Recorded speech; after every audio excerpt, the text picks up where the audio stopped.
ಹೌದು ಶೀಲಾ, ಇದೀಗ ಬಂದೆ. ಇದೇನು ಬಾಬಾ, ಎಷ್ಟೊಂದು ಸೊರಗು ಹೋಗಿದ್ರಲ್ಲ, ಯಾಕೆ? ಮೈಯಲ್ಲಿ ಹುಷಾರಿಲ್ಲ? ಹೇಳುತ್ತೇನೆ ಬಾ ಶೀಲಾ. ಎಲ್ಲಿ ಉಡಿ ಒಟ್ಟು? ಯಾಕೆ ಬಾಬಾ? ಮೊದಲು ಉಡಿ ಒಟ್ಟು ಶೀಲಾ, ಆಮೇಲೆ ಎಲ್ಲವನ್ನು ಹೇಳುತ್ತೇನೆ.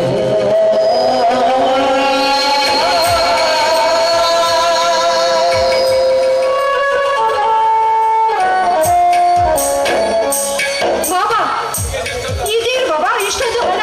ಹೇಗೆ ಸಂಪಾದಿಸಿದೆ ಎಂದು ಕೇಳಿದೆಯಾ ಶೀಲಾ? ನಾನೊಬ್ಬನೇ ಅಲ್ಲ, ಈ ಭೂಮಿಯ ಮೇಲೆ ಹುಟ್ಟಿದ ಪ್ರತಿಯೊಬ್ಬ ಮನುಷ್ಯನು ಮನಸ್ಸು ಮಾಡಿ ಮಾನವೀಯತೆಯನ್ನು ಗಾಳಿಗೆ ತೂರಿ ನಿಂತು ಬಿಟ್ಟರೆ ಮುಗಿಯಿತು ಶೀಲಾ. ಎಷ್ಟು ಬೇಕಾದರೆ ಗಳಿಸಬಹುದು. ಇವರು ಸಾಮಾನ್ಯದವರಲ್ಲ ಶೀಲಾ. ಇವರು ಯಾರನ್ನು ಬೇಕಾದರೂ ಕ್ಷಣಾರ್ಧದಲ್ಲಿಯೇ ಮರೆಗೊಳಿಸಿಬಿಡುತ್ತಾರೆ. ಅದಕ್ಕಾಗಿ ಈ ಹಣಕ್ಕೆ ಬುದ್ಧಿವಂತ ಹಿರಿಯರ ಒಂದು ಹೆಸರಿಟ್ಟಿದ್ದಾರೆ ಶೀಲಾ. ನಿಮಗೆ ಗೊತ್ತೇ? ಏನಂತ ಬಾಬಾ? ಚಂಚಲತೆಯ ಚಿತೆ ಎಂದು. ಅಂದರೆ ಏನು? ಅಂದರೆ ಇವರು ಯಾವಾಗ ಯಾರ ಆಶ್ರಯವನ್ನು ಪಡೆದುಕೊಳ್ಳುತ್ತಾರೆ ಎಂಬುದನ್ನು ಹೇಳಿದ ಬರುವಂತಿಲ್ಲ. ಇವರನ್ನು ಪಡೆಯಲೇಬೇಕೆಂದವನು ಪ್ರೀತಿ, ಪ್ರೇಮ, ಮಮತೆಯನ್ನು ಮೆಟ್ಟಿ ಕಠೋರ ಮನದವನಾಗಿ ನಿಂತು ಬಿಟ್ಟರೆ ಮುಗಿಯಿತು. ಎಷ್ಟು ಬೇಕಾದರೂ ಸಂಪಾದಿಸಬಹುದು. ಆದರೆ ಸರಸ್ವತಿ ಆಗಲ್ಲ ಶೀಲಾ. ಒಂದು ಸಾರಿ ಒಬ್ಬನಿಗೆ ಒಲಿದನೆಂದರೆ ಮುಗಿಯಿತು. ಅವನು ಸತ್ತು ಸ್ಮಶಾನ ಸೇರಿದರು, ಅವನೊಡನೆ ಸ್ಮಶಾನ ಸೇರುತ್ತಾನೆ ಹೊರತು ಈ 12 ಲಕ್ಷವನ್ನಂದ ಬಡವರ ಮಕ್ಕಳ ಭವ್ಯವಾದ ಬಾಳಿನಲ್ಲಿ ಹುಳಿ ಹಿಂಡುವ ಕೆಲಸವನ್ನು ಯಾವ ಕಾರಣಕ್ಕೂ ಮಾಡುವುದಿಲ್ಲ ಶೀಲಾ. ಬಾಬಾ, ಹೌದು ಶೀಲಾ. ಈ ಸಮಾಜದಲ್ಲಿ ಹುಟ್ಟಿದ ಪ್ರತಿಯೊಂದು ಮಾನವಂತರ ಮನೆತನದಲ್ಲಿ ಹುಟ್ಟಿದ ಹೆಣ್ಣು ಮಕ್ಕಳು ಸಮಯಕ್ಕೆ ಅನುಗುಣವಾಗಿ ಕಂಡವರನ್ನು ಹರಿಸುತ್ತಾ ಸಾಗುವ ಲಕ್ಷ್ಮಿಯಂತೆ ಆದರೆ ಜೀವನದಲ್ಲಿ ಸರಸ್ವತಿಯಂತಾಗಿ ಜೀವನ ಸಾಗಿಸಬೇಕು. ಅಂದಾಗ ಹೆಣ್ಣಿನ ಜೀವನಕ್ಕೊಂದು ಬೆಲೆ ಸಿಗುತ್ತೆ ಶೀಲಾ. ಹೆಣ್ಣಿಗೆ ಒಂದು ಗೌರವವಿರುತ್ತೆ. ಅಂದ್ರೆ ಬಾಬಾ, ನನ್ನ ಬಾಬಾ ಹಿಂಗೇಕೋ ಒಂಥರ ಮಾತಾಡ್ತಾ ಇದ್ದಾರಲ್ಲ. ಅಂದ್ರೆ ಅವರಿಗೆ ನನ್ನ ಗರ್ಭದ ಕತೆ ಏನಾದ್ರೂ ಗೊತ್ತಾಗಿರಬಹುದೇ? ಯಾಕೆ ಶೀಲಾ ಸುಮ್ಮನೆ ನಿಂತು ಬಿಟ್ಟು ನನ್ನ ಬಣ್ಣ ಬಯಲಾಗುತ್ತಂದು ಗಾಬರಿಗೊಂಡೆಯ? ಬಾಬಾ, ನಾನು ನೋಡು ಶೀಲಾ, ನಾವೆಲ್ಲರೂ ಒಂದೇ ತಾಯಿಯ ಹೊಡೆಯಲ್ಲಿ ಹುಟ್ಟಿ ಬಾರದಿದ್ದರೂ ಒಬ್ಬವನದ ಕೈ ತುತ್ತು ತಿಂದು ಬೆಳೆದವರು, ಮೇಲಾಗಿ ಒಂದೇ ಮಡಿಕೆಯ ನೀರನ್ನು ಕುಡಿದವರು. ಆದರೂ ನಮ್ಮ ಸ್ವಭಾವದಲ್ಲಿ ಎಷ್ಟೊಂದು ಅಂತರವಿದೆ ನೋಡಿದೆಯಾ ಶೀಲಾ? ಒಂದೇ ಬಳ್ಳಿಯಲ್ಲಿ ಅರಳಿದ ಹೂವುಗಳೆಲ್ಲವೂ ಆ ದೇವರ ಅಡಿಗೆ ಅರ್ಪಿತವಾಗುತ್ತದೆ ಎಂಬುದನ್ನು ಹೇಳಲು ಬರುವಂತಿಲ್ಲ. ಕೆಲವೊಂದಿಷ್ಟು ಬೀಸುವ ಬಿರುಗಾಳಿಗೆ ಕೆಳಗುರುಳಿ ಬಿಸಿಲಿಗೆ ಬಾಡಿ ಹೋಗುತ್ತವೆ. ಕೆಲವೊಂದಿಷ್ಟು ಅದೇ ಬಳ್ಳಿಯಲ್ಲಿದ್ದರೆ ಬಾಡಿ ಹೋಗುತ್ತವೆ ಶೀಲಾ. ಬಾಬಾ, ದೇವರ ಅಡಿಗೆ ಏರಿದ ಹೂವು ಕೂಡ ಒಂದಿಲ್ಲ ಒಂದು ದಿನ ಬಾಡುವುದಲ್ವೇ ಬಾಬಾ? ಆದರೆ ನಾನು ಆ ದೇವರ ಅಡಿಗೆ ಅರ್ಪಿತವಾದನೆಂಬ ತೃಪ್ತಿಯ ಹೂವಿಗಿರುತ್ತದೆಲ್ಲವೇ ಶೀಲಾ? ಇಲ್ಲ ಬಾಬಾ, ಇಲ್ಲ. ಈ ಹೂವು ಮನಸ್ಸಿಚ್ಛೆಯಿಂದ ಬೇರೆಯವರಿಗೆ ಅರ್ಪಿತವಾಗಿಲ್ಲ. ಕಾಲ ಸಮಯ ನನ್ನನ್ನು ಆ ಪರಿಸ್ಥಿತಿಗೆ ನೂಕಬೇಕಾಯ್ತು ಬಾಬಾ, ನೂಕಬೇಕಾಯ್ತು. ನೋಡು, ರಾಜೇಂದ್ರನಿಗೆ ಆ ಸಮಯದಲ್ಲಿ ಹಣ ಕಟ್ಟದೆ ಹೋಗಿದ್ರೆ ನಾನು ಸತ್ತಿ ಹೋಗ್ತೀನಿ ಅಂತ ಪತ್ರ ಬರೆದ. ಹಾಗಾಗಿ ನಿನ್ನನ್ನು ದಾರಿ ಕಾಯ್ದು ಕಾಯ್ದು ಸುಸ್ತಾದೆ. ಕೊನೆಗೆ ನನಗೆ ದಾರಿ ಕಾಣದೆ ಆ ಮಾರ್ಗ ಹಿಡಿಬೇಕಾಯ್ತು ಬಾಬಾ. ಬಾಬಾ, ಆಕಳ ಕೊಡುವುದು ಹಾಲೇ ಹೊರತು ಹಾಲ ಹೊಲವಲ್ಲ ಬಾಬಾ, ಹಾಲ ಹೊಲವಲ್ಲ. ನಿಜ ಶೀಲವತಿ, ನೀನು ಹೇಳುವ ಮಾತು ನಿಜ. ಆದರೆ ನಾವು ಹಸುವಿನ ಕೆಚ್ಚಲಿನಿಂದ ಪಡೆದ ಹಾಲಿನಲ್ಲಿ ಒಂದೇ ಒಂದು ತೊಟ್ಟ ಹಾಲಾಹಲವನ್ನು ಬೆರೆಯಲು ಅವಕಾಶ ಮಾಡಿಕೊಟ್ಟರೆ ಹಾಲು ತನ್ನ ಮೂಲ ಸ್ಥಿತಿಯನ್ನು ಸಂಪೂರ್ಣವಾಗಿ ಕಳೆದುಕೊಂಡು ಹಾಲಾಹಲವಾಗಿ ಮಾರ್ಪಾಡಾಗುತ್ತದೆ ಶೀಲಾ. ಹಾಲಾಗಿ ಮಾತ್ರ ಉಳಿಯುವುದಿಲ್ಲ. ನಿನಗೆ ಯಾವ ರೀತಿ ಸಮಾಧಾನ ಮಾಡುವುದು ಅಂತ ನನಗೆ ತಿಳಿದಾಗಿದೆ ಬಾಬಾ. ನನ್ನ ಸ್ಥಿತಿಯನ್ನಾದರೂ ನೀನು ಅರ್ಥ ಮಾಡ್ಕೋ ಬಾಬಾ. ಆ ಪರಿಸ್ಥಿತಿಯಲ್ಲಿ ರಾಜೇಂದ್ರನಿಗೆ ಹಣ ಕಟ್ಟದೆ ಹೋಗಿದ್ರೆ ಯಾವ ಪರಿಸ್ಥಿತಿ ಬರ್ತಾ ಇತ್ತು ಏನೋ. ನನ್ನ ತಮ್ಮರ ಓದಿಗಾಗಿ ನಾನು ನಿನ್ನ ಪ್ರೀತಿಯ ಬಲಿ ಕೊಡಲೇಬೇಕಾಯ್ತು ಬಾಬಾ, ಬಲಿ ಕೊಡಲೇಬೇಕಾಯ್ತು. ಅದು ನಿನ್ನ ದುಡುಕು ಬುದ್ಧಿಯ ಪ್ರಭಾವ ಶೀಲಾ. ಕುಟಿ ಕುಕ್ಕಾರಿ ಎಂಬ ಒಂದು ಕೀಟವು ತನಗೆ ದೊರೆತ ಬೇರೆ ಜಾತಿಯ ಕೀಟವನ್ನು ತಂದು ತಾನು ಕಟ್ಟಿದ ಗೂಡಿನಲ್ಲಿ ಅದನ್ನು ಇಟ್ಟು ಅದರ ಸುತ್ತಲೂ ತನ್ನ ನಿನಾದವನ್ನು ಗೈ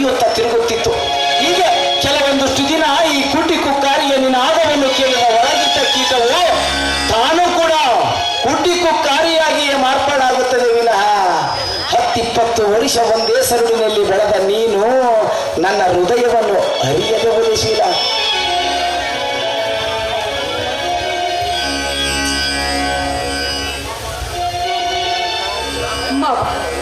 ನೋಡಿ ಬಾಬಾ, ನಿಮಗೆ ಬೇಕಾದ್ರೆ ನೀವು ನಿಮ್ಮ ಕೈಯಾರ ನನ್ನ ಕತ್ತಿ ಹೆಚ್ಚಿಗೆ ಕೊಂದಾಕ್ಬಿಡಿ.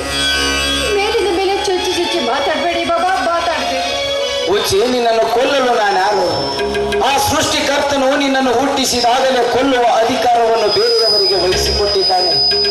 ಸಾಕು ಶೀಲ, ಜೀವನದ ಕೊನೆಯವರೆಗೂ ನಿನ್ನ ನೆನಪಿನಲ್ಲಿ ನಾನು ಇರುತ್ತೇನೆ ಶೀಲ. ನಾನಿನ್ನು ಬರುವೆ. ನಿಲ್ಲಿ ಬಾಬಾ, ಎಲ್ಲಿ ಹೋಗ್ತಾ ಇದ್ದೀರಿ ಬಾಬಾ? ಎಲ್ಲಿಗೆಂದು ಹೇಳಲಿ ಶೀಲ. ಈ ಭೂಮಿಯ ಮೇಲೆ ನಾವೇಕೆ ಬಂದಿರುವೆವೆಂಬುದು ನಮಗೆ ಗೊತ್ತಿಲ್ಲ. ಬರುವಾಗ ಹೇಗೆ ಬಂದಿರುವೆವೆಂಬುದು ನಾವು ಅರಿತಿಲ್ಲ. ಹೋಗುವಾಗ ಹೇಗೆ ಹೋಗುತ್ತೆಂಬುದು ನಮಗೆ ತಿಳಿದಿಲ್ಲ. ಎಲ್ಲವನ್ನೂ ಆ ವಿಧಿಯಬಲ್ಲ ಶೀಲ. ಬೇಡಿ ಬಾಬಾ, ಬೇಡಿ. ನಾಳೆ ನನ್ನ ತಮ್ಮ ರಾಜೇಂದ್ರ ಬಂದ್ರ ಕೇಳಿದ್ರೆ ನಾನು ಏನು ಉತ್ತರ ಅಂತ ಹೇಳಿ? ಅವನು ಬಂದ ಮೇಲೆ ಈ ಮನೆಯನ್ನ ನಿಮ್ಮ ಹೆಸರಿಗೆ ಬರೆಸ್ಕೊಡ್ತೀನಿ. ನೀವು ಮದುವೆಯಾಗಿ ಹಾಯಾಗಿ ಈ ಮನೆಯಲ್ಲಿ ಜೀವನ ಕಳೆಯುತ್ತೆ. ಒಂದು ವೇಳೆ ನೀವು ಇಲ್ಲದೆ ಇದ್ದಾಗ ಅವನು ಬಂದು ಕೇಳಿದ್ರೆ ನಾನು ಏನು ಅಂತ ಉತ್ತರ ಕೊಡಿ? ಹೋಗ್ಬೇಡಿ ಬಾಬಾ, ಹೋಗ್ಬೇಡಿ. ಬೇಡ ಶೀಲ, ಬೇಡ.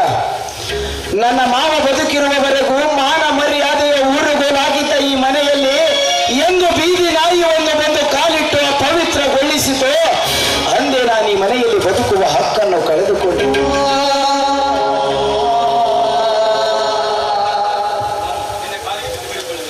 ಬಾಬಾ, ನಿನ್ನ ಕಾಲಿಗೆ ಬಿದ್ದು ಬೇಡ್ಕೊಳ್ತೀನಿ. ಬೇಡಿ ಬಾಬಾ, ಬೇಡಿ ಬಾಬಾ.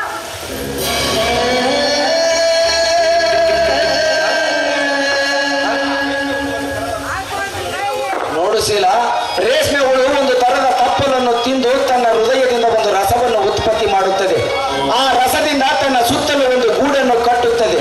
ಹೀಗೆ ಗೂಡು ಕಟ್ಟಿದ ಮುಗಿದಾದ ಮೇಲೆ ಆ ರೇಷ್ಮೆ ಹುಳು ಅದರೊಳಗೆ ಉಸಿರು ಕಟ್ಟಿ ಸಾಯುತ್ತದೆ. ಆದರೆ ಗೂಡು ಕಟ್ಟಿ ಪ್ರಾಣ ತೆತ್ತ ರೇಷ್ಮೆ ಹುಳಕ್ಕೆ ಅದರಿಂದ ಏನಾದರೂ ಲಾಭವಿದೆಯೇ ಶೀಲ? ಅದರ ಲಾಭ ದೊರಕುವುದು ಹುಳು ಸಾಕಿದ ಮಾಲಕನಿಗೆ ಹೊರತು ಹುಳಕ್ಕಲ್ಲ ಶೀಲ. ಇಲ್ಲ ಬಾಬಾ, ಇಲ್ಲ. ರಾಜೇಂದ್ರ ಬಂದ ಮೇಲೆ ಅವರಿಗೆ ಎಲ್ಲ ವಿಷಯ ತಿಳಿಸಿ ಆಮೇಲೆ ಈ ಮನೆಯಿಂದ ಹೋಗುತ್ತೆ. ನೀನ್ ಇಲ್ಲದೆ ಈ ಮನೆ ಸ್ಮಶಾನದಂತೆ ಕಾಣುತ್ತೆ ಬಾಬಾ, ಸ್ಮಶಾನದಂತೆ ಕಾಣುತ್ತೆ. ಬೇಡ ಶೀಲ, ಬೇಡ. ನನ್ನ ಮಾವ ಬದುಕಿರುವವರೆಗೂ ಮಾನ ಮರ್ಯಾದೆಯ ಊರುಗೋಲಾಗಿದ್ದ ಈ ಮನೆಯಲ್ಲಿ ಎಂದು ಬೀದಿ ನಾಯಿಯನ್ನು ಬಂದು ಕಾಲಿಟ್ಟು ಪವಿತ್ರಗೊಳಿಸಿತು, ಅಂದೇ ನಾನು ಈ ಮನೆಯಲ್ಲಿ ಬದುಕುವ ಹಕ್ಕನ್ನು ಕಳೆದುಕೊಂಡೆ. ನೋಡು ಶೀಲ, ನಾನಿನ್ನು ಎಲ್ಲಿಯೇ ಇರಲಿ ರಾಜೇಂದ್ರನ ಓದುವಿಗಾಗಿ ದುಡಿಯುವುದನ್ನು ಮಾತ್ರ ಬಿಡುವುದಿಲ್ಲ. ಆದರೆ ಈ ಬಡವನ ಅವಶ್ಯಕತೆ ನಿನಗಿದ್ದರೆ ದಯವಿಟ್ಟು ಬಂದು ಭೇಟಿಯಾಗು. ಆದರೆ ರಾಜೇಂದ್ರನ ಓದನ್ನು ಮಾತ್ರ ನಿಲ್ಲಿಸಬೇಡ ಶೀಲ. ಬಾಬಾ, ನೀವು ನಗರು ತೊರೆದು ಎಲ್ಲಿಗೆ ಅಂತ ಹೋಗಿರಿ ಬಾಬಾ? ನೋಡಿ, ದಯವಿಟ್ಟು ಈ ಮನೆಯನ್ನು ಮಾತ್ರ ಬಿಟ್ಟು ಹೋಗ್ಬೇಡಿ ಬಾಬಾ. ಈ ಮನೆಯನ್ನು ಅನಾಥವನ್ನಾಗಿ ಮಾಡಬೇಡಿ. ನೀವು ಬೇಸರವಾದ್ರೆ ಬೇಕಾದ್ರೆ ನಾನೇ ನಿಮ್ಮ ಮುಖ ಕಾಣದ ಹಾಗೆ ಎಲ್ಲಿಯಾದ್ರೂ ಹೋಗಿ ಜೀವನ ಮಾಡ್ತೀನಿ. ನೀವು ಮಾತ್ರ ಇಲ್ಲೇ ಇರಿ ಬಾಬಾ. ಇಲ್ಲಿಂದ ಓದಬೇಕಾಗುವಳು ನೀನಲ್ಲ ಶೀಲ, ನಾನು. ಏನು ಅರಿಯದಿರುವಾಗ ಈ ಮನೆಗೆ ಬಂದೆ, ಎಲ್ಲವನ್ನು ಅರಿತಾದ ಮೇಲೆ ಈ ಮನೆಯಿಂದ ಹೊರಡೆ ಶೀಲ. ಎಲ್ಲವೂ ಆ ದೇವರ ಇಚ್ಛೆ ಶೀಲ, ಎಲ್ಲವೂ ಆ ದೇವರ ಇಚ್ಛೆ. ಹೋಗ್ಬೇಡಿ ಬಾಬಾ, ಹೋಗ್ಬೇಡಿ.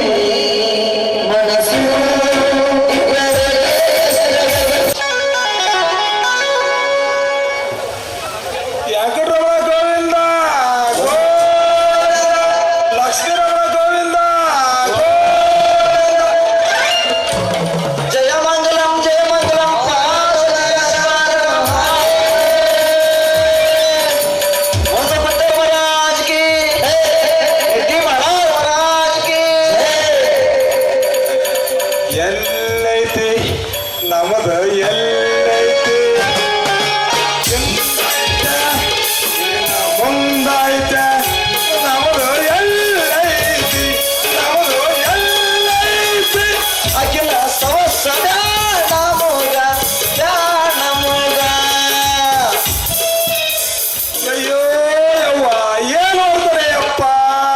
ಚಂದ್ರ ನಮ್ಮ ಮೈಯಲ್ಲಿ ಕಸುರ ಜಾಯಿಸಿ ಬಿಟ್ಟು ನೋಡ ನಮ್ಮನ್ನ ಅಂತ ಊರಿಗೆ ಬಂದು ಮುಟ್ಟಿದ್ರೆ ಸಾಕಪ್ಪ ಹೋಗಿ ಬರ್ಕೊಂಡ್ರಿ. ಯಾಕ್ಲೇ ಮಗನ ಬಾಳ ನಡ ಹೊಸಾಗತ್ತಿಯಲ್ಲ ಹೇಳ್ತೇವ ನಾವು ಬಲೆಟ ಬಿದ್ದು ನನಗ ನಂದೇ ನೋಡ್ತೀವ ಮಗನ ಮೊದಲು ನಿನ್ ನೋಡ್ಕೊಳ್ಳಿ ಕಸವರಿಗೆ ಹಾಗೆ ಹೆಣ್ಮಗಳು ಬರ್ದವ ಮೊದಲು ನಂಗೆ ಏನಪ್ಪ ಅಂತಂದ್ರ ಕಬ್ಬರ್ ತಗೊಂಡು ಹೊಳಿತಿದ್ಲು ಒಂಥರ ಕುಂದಾಗ ಒಣ ಕುಂತಂಗ ಆಗಿದ್ವು ಅವನವ್ನು ಬರ್ದಪ್ಪ ಅಂದ್ರೆ ಇನ್ನೊಂದು ನಾಲ್ಕು ಏಟು ಎದಕ್ ಬೀಳಪ್ಪ ಅಂತಿದ್ದಾನ. ಆ ಮಗ ಚಂದ್ರ ಮೈಯಾಗ ಕಸರು ಸಿಲ ಕುಸುಮೆ ಚಟ್ ಚಪ್ರ ಚಮಸ್ಬಿಟ್ಟ. ಆ ಮಗ ಲಾಟ್ಗೆ ತಿರುವ ಟ್ರೈನಿಂಗ್ ಐತಿರೋ ಅಂತೀರ ಓದ್ಬಿಡಲಿ ಆರಾಮ್ ಕುಂತ ಈಗ ಬಂದಿವ ಯಾವ್ದೋ ಒಂದು ರೂಮ್ ಹುಡುಕಿ ರೆಸ್ಟ್ ಮಾಡೋ ನಡಿ.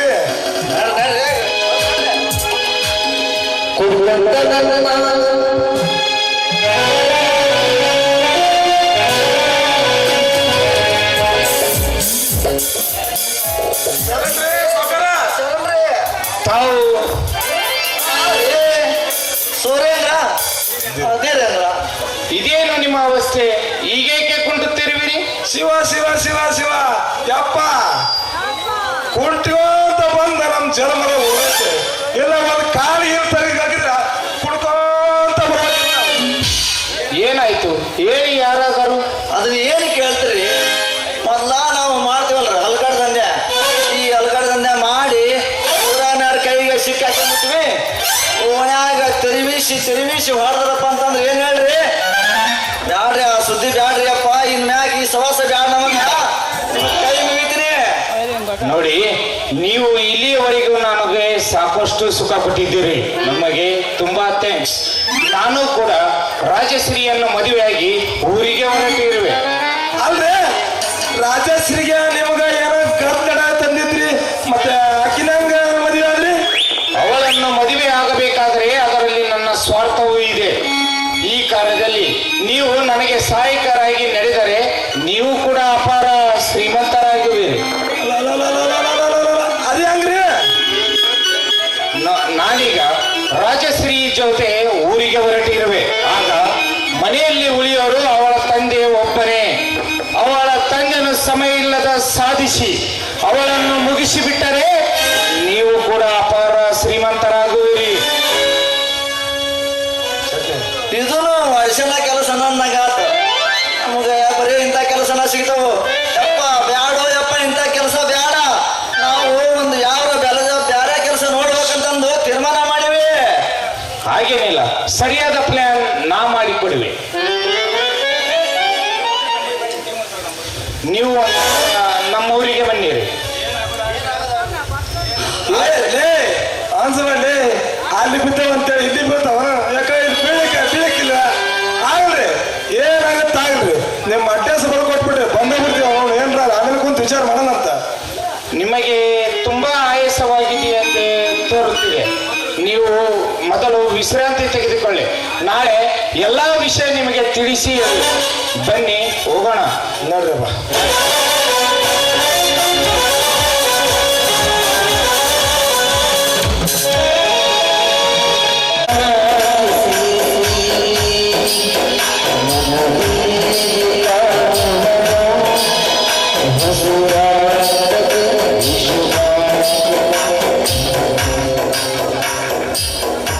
ಎಚ್ಚರವಾಗಿರು ಈ ಸ್ವಾರ್ಥಮಯ ಸಮಾಜದೊಳಗೆ. ಇಲ್ಲಿ ಬರೀ ಮತ್ಸರವೇ ತುಂಬುವುದು. ಈ ದೈವ ನಿನ್ನ ಬಾಯಿ ಒಳ ವಿಟಾಯವನ್ನಿಟ್ಟೊಡನೆ ನಂಬಿ ನುಂಗದಿರು. ನಂಗದರೊಳಗಿರುವುದು ಪರೀಕ್ಷಿಸಿ ನೋಡು.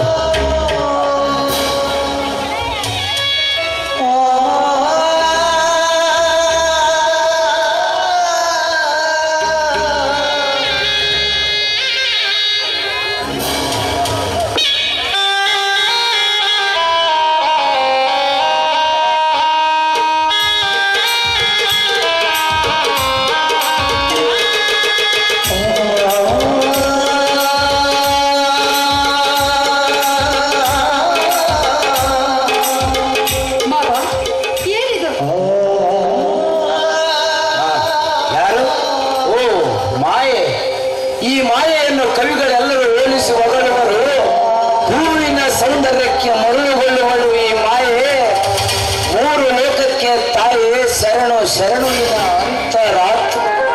ಪಾಪ, ಏನಿದು ಕುಡಿತದ ಚಟಕ್ಕೆ ಬಲಿಯಾಗಿ ಬೀದಿ ಬೀದಿ ತಿರುಗ್ತಾ ಇದ್ದೀರಲ್ಲ. ಹಾಳಾದ ಕೆಟ್ಟ ಚಟ. ಈ ಹಾಳಾದ ಚಟ ನಿಮ್ಗೆ ಯಾಕೆ ಕಟ್ಟಿತು ಗೊತ್ತಿಲ್ಲ. ಹಾ ಹಾ ಹಾ ಹಾ ಎಲೆ ಮರುಳೆ, ಅಳಿಯದಿರು ನೀ ನನ್ನಂತೆ ಹುಡುಗರನ್ನು. ಜೀವನದಲ್ಲಿ ನಿನ್ನಂತ ಬಣ್ಣದ ಮಾತಿನ ಹೆಣ್ಣುಗಳಿಗೆ ಮರುಳಾಗಿ ಜೀವನವನ್ನು ಅಂತ್ಯಗೊಳಿಸುತ್ತಿರುವ ನನ್ನಂತವರಿಗೆ ಆಶ್ರಯ ದಾತಳಾದ ಈ ಸುರಾಯಿ ದೇವಿ ಹೀನಳು ಹೇಗಾಗುವಳು?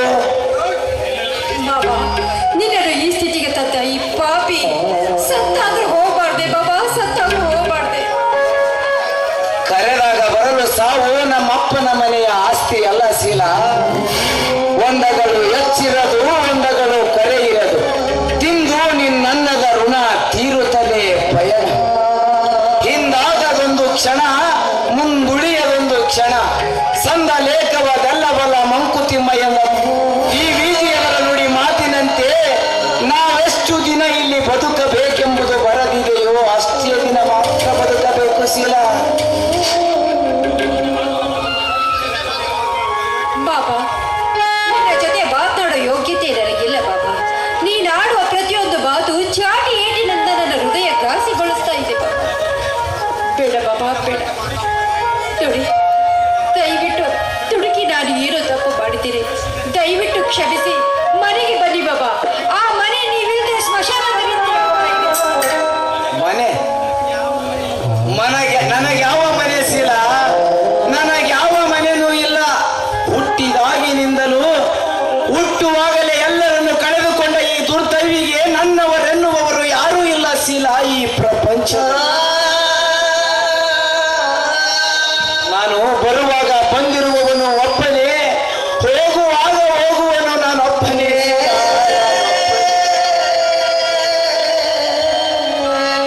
ನಿಲ್ಲಿ ಬಾಬಾ, ಬಾಬಾ.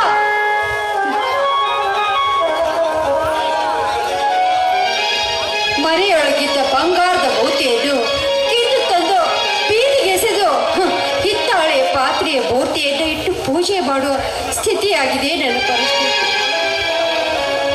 ನಾನು ಮಾಡಿದ ಪಾಪಕ್ಕೆ ನನಗೆ ಸರಿಯಾದ ಶಿಕ್ಷೆಯನ್ನೇ ಕೊಡ್ತಾ ಇದ್ದಾರೆ ದೇವರು.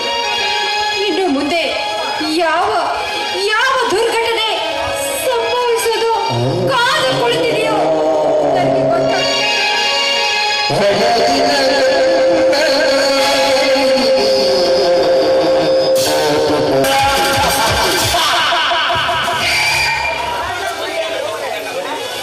ಇದೇ ರಾಜಶ್ರೀ ನನ್ನ ಮನೆ. ತುಂಬಾ ಚೆನ್ನಾಗಿದೆ. ಚಿಕ್ಕದಾಗಿದ್ರು ಚೊಕ್ಕದಾಗಿದೆ ನಿಮ್ಮ ಮನೆ. ನೀನು ಇಲ್ಲಿಯವರೆಗೂ ಅರಮನೆಯಂತ ಕಿರಿಮನೆಯಲ್ಲಿ ವಾಸಿಸಿದವಳು. ನಗರದಲ್ಲಿ ಮಾರಾಣಿತೆ ತೆರೆದ ಜೀವನ ನಡೆಸಿ ನಿನಗಿಲ್ಲಿ ಸ್ವಲ್ಪ ತೊಂದರೆಯಾಗಬಹುದು. ಅಯ್ಯೋ ರಾಜ್, ಯಾಕೆ ಈ ರೀತಿ ಮಾತನಾಡ್ತಿದ್ದೀರಾ? ಮನೆ ಚಿಕ್ಕದಾಗಿದ್ರೇನಾಯ್ತು, ಮನಸ್ಸು ದೊಡ್ಡದಾಗಿರ್ಬೇಕ್ರಿ. ನೋಡಿ, ನಾವಿಬ್ಬರು ಪ್ರೀತಿಸಿ ಮದ್ವೆ ಆಗಿದ್ದೀವಿ ಅಂದಮೇಲೆ ನಿನ್ಗೆ ಎಂತ ಕಷ್ಟವೇ ಬಂದ್ರು ಆ ಕಷ್ಟಕ್ಕೆ ನಾನು ಕೂಡ ಸಾಥ್ ಕೊಡ್ಬೇಕು. ಅಂದಾಗ್ಲೇ ಪ್ರೀತಿಗೋಸ್ಕರ ಪ್ರಾಣ ಕೊಡಲು ಸಿದ್ಧವಾಗ್ಬೇಕ್ರಿ. ಅಂದಾಗ ಪ್ರೀತಿಗೆ ಅರ್ಥ ಸಿಗುತ್ತದೆ. Very good Rajashree, very good. ಹಿಂದಿನ ದಿನಗಳಲ್ಲಿ ಕಾಲೇಜು ಕಲಿತ ಕನ್ಯೆಯರೆಲ್ಲ ಹೆಣ್ಣುತನದ ಸೀಮಾತೀತ ರೇಖೆಯನ್ನು ದಾಟಿ ದುಂದು ವೆಚ್ಚ ಮಾಡುತ್ತಾ ಗಂಡ ಜೀವನ ಇಂಡವರನ್ನೇ ಕಂಡ ಈ ಸಮಾಜದಲ್ಲಿ ಇನ್ನೂ ನಿನ್ನಂತ ಹೆಣ್ಣುಗಳು ಇದೆ ಎಂಬುದು ನನಗೆ ಗೊತ್ತೇ ಇರಲಿಲ್ಲ. ರಾಜ್, ನಾವು ಶಿಕ್ಷಣವನ್ನು ಕಲ್ತಿದ್ದೇವೆ ಅಂದಮೇಲೆ ಅದು ನಮಗೆ ಉಪಯೋಗಕ್ಕೆ ಬರಬೇಕು. ಒಂದ್ ವೇಳೆ ಅದೇನಾದ್ರೂ ನಮಗೆ ಉಪಯೋಗಕ್ಕೆ ಬರದೆ ಹೋದ್ರೆ ಕಲ್ತಾದ್ರೂ ಏನು ಪ್ರಯೋಜನ? ನಡೆ ರಾಜಶ್ರೀ, ದೂರ ಪ್ರಯಾಣ ಮಾಡಿ ತುಂಬಾ ಸುಸ್ತಾಗಿದ್ದೀವಿ. ಮೊದಲು ಮುಖ ತೊಳೆದುಕೊಂಡು ವಿಶ್ರಾಂತಿ ಪಡೆಯೋಣ. ನಡೆ. ಹಾ.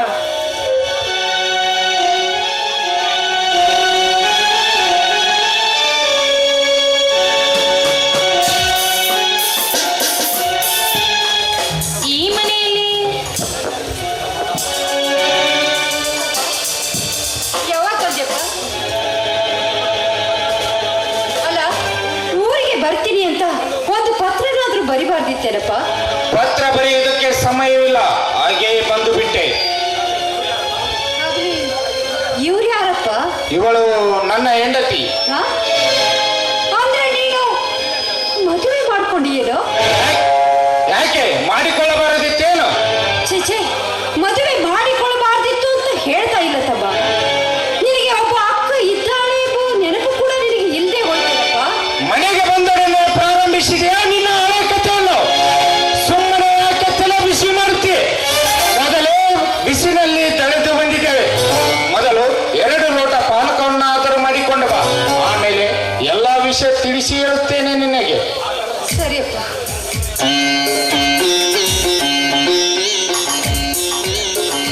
ರಾಜ್, ಅಂದ್ಹಾಗೆ ಇವಳು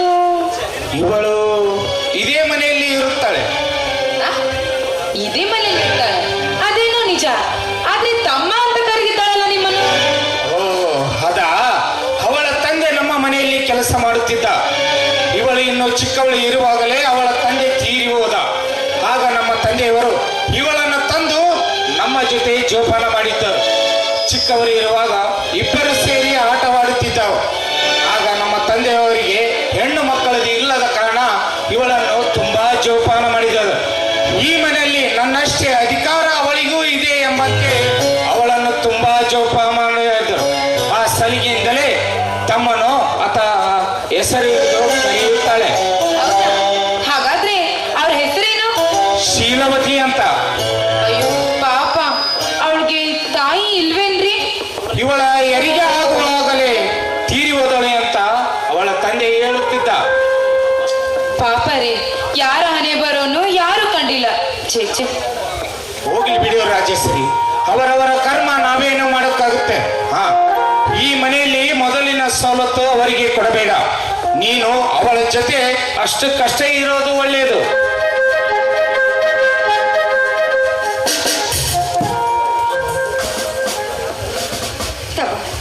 ಒಳಗಡೆ ಬನ್ನಿ. ತಂದೆ, ಮೊದಲು ರಾಜಶ್ರೀಗೆ ಕೊಡು.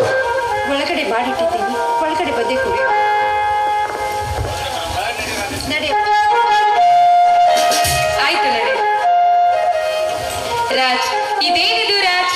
ನಾನು ನಿನ್ನ ಹತ್ರ ಬರೋದೇ ಆವಾಗ ಇವಾಗ, ಮತ್ತೆ ನನ್ನನ್ನು ಹಾಗೆ ಕಾತಿದ್ರೆ ಹೇಗೆ? ನಿನ್ ಕೈ ಹಿಡಿದು ಹಾಡಿ ಕುಣಿದು ನಲ್ಲಿದು ಹೋಗ್ಬೇಕೆಂಬುದೇ ನನ್ನ ಆಸೆ ರಾಜ್. ನನ್ನ ಕೈ ಹಿಡಿದು ಹಾಡ್ಬಾರ್ದೇ ನೀವೇನು?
ಸಿಕ್ಕಿತಿನ್ನು ಹಕ್ಕಿ ನಾ ಬೀಸಿದ ಬಲೆಯಲ್ಲಿ ತಿಂಗಳು ಕಳೆಯುವುದರೊಳಗಾಗಿ ಮನದ ಹರಕೆಯನ್ನು ಪಡೆಯಲೇಬೇಕು. ರಾಜಶ್ರೀ ಮದುವೆ ಆಗದ ಮುನ್ನ ಅರ್ಪ ಧರಿಸಿದ ವಿಷಯ ತಂದೆಗೂ ಸಹ ತಿಳಿಸದೆ ನನ್ನ ಬೆನ್ನತ್ತಿ ಬಂದ ನಿನ್ನ ಬಾಳ ಇನ್ನೊಂದು ತಿಂಗಳ ಒಳಗಾಗಿ ಎತ್ತ ಸಾಗುತ್ತದೆ ಎಂಬುದು ನೋಡ್ತಾ ಇರು.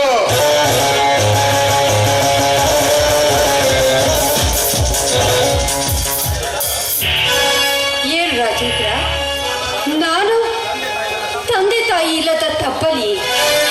ನನ್ನ ತಂದೆ ಈ ಮನೆಯಲ್ಲಿ ದುಡಿಯುತ್ತಿದ್ದ ಆಳು, ನಾನು ಈ ಮನೆಯ ಆಳೆಂದು ಹೇಳ್ತಾ ಇದ್ದೀರಪ್ಪ.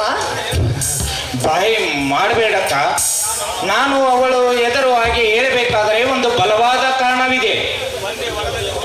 ಒಂದೇ ಒಡಲಲ್ಲಿ ಹುಟ್ಟಿ ಬಂದ ನಮ್ಮಿಬ್ಬರಿಗೂ ಇಲ್ಲವೆಂದು ತಿಳಿದು ಈ ರೀತಿ ಸುಳ್ಳು ಹೇಳಲು ಕಾರಣವಾದರೂ ಏನಿದೆಯೋ? ಇದೇ ಅಕ್ಕ, ನಿನಗೆ ನಿಧಾನವಾಗಿ ಎಲ್ಲ ವಿಷಯ ತಿಳಿಸಿ ಹೇಳುತ್ತೇನೆ. ಅದಕ್ಕೂ ಮೊದಲು ನನ್ನದೊಂದು ಮಾತು ಕೇಳುವುದಿದೆ, ಕೇಳಲೇ ಅಕ್ಕ? ಅದೇನು ಕೇಳುತ್ತಪ್ಪ? ನಾನು ಹೇಳಿದಂತೆ ನೀನು ನಡೆದುಕೊಳ್ಳುತ್ತೇನೆ ಎಂದು ವಚನ ಕೊಟ್ಟರೆ ಮಾತ್ರ ಎಲ್ಲ ವಿಷಯ ತಿಳಿಸಿ ಹೇಳುತ್ತೇನಕ್ಕ. ಆಗ್ಲಿ ರಾಜೇಂದ್ರ, ಈಗಲಾದ್ರೂ ಏನು ಅಂತ ವಿಷಯ ತಿಳಿಸಿ ಹೇಳು. ಅಕ್ಕ, ಈ ನಿನ್ನ ತಮ್ಮ ಸದಾ ಸಂತೋಷವಾಗಿ ಇರಬೇಕೆಂಬ ಆಸೆ ನಿನಗಿದ್ದರೆ ಸ್ವಲ್ಪ ದಿನಗಳವರೆಗೆ ನಮ್ಮಿಬ್ಬರ ಬಾಂಧವ್ಯವನ್ನು ತ್ಯಾಗ ಮಾಡಬೇಕಕ್ಕ.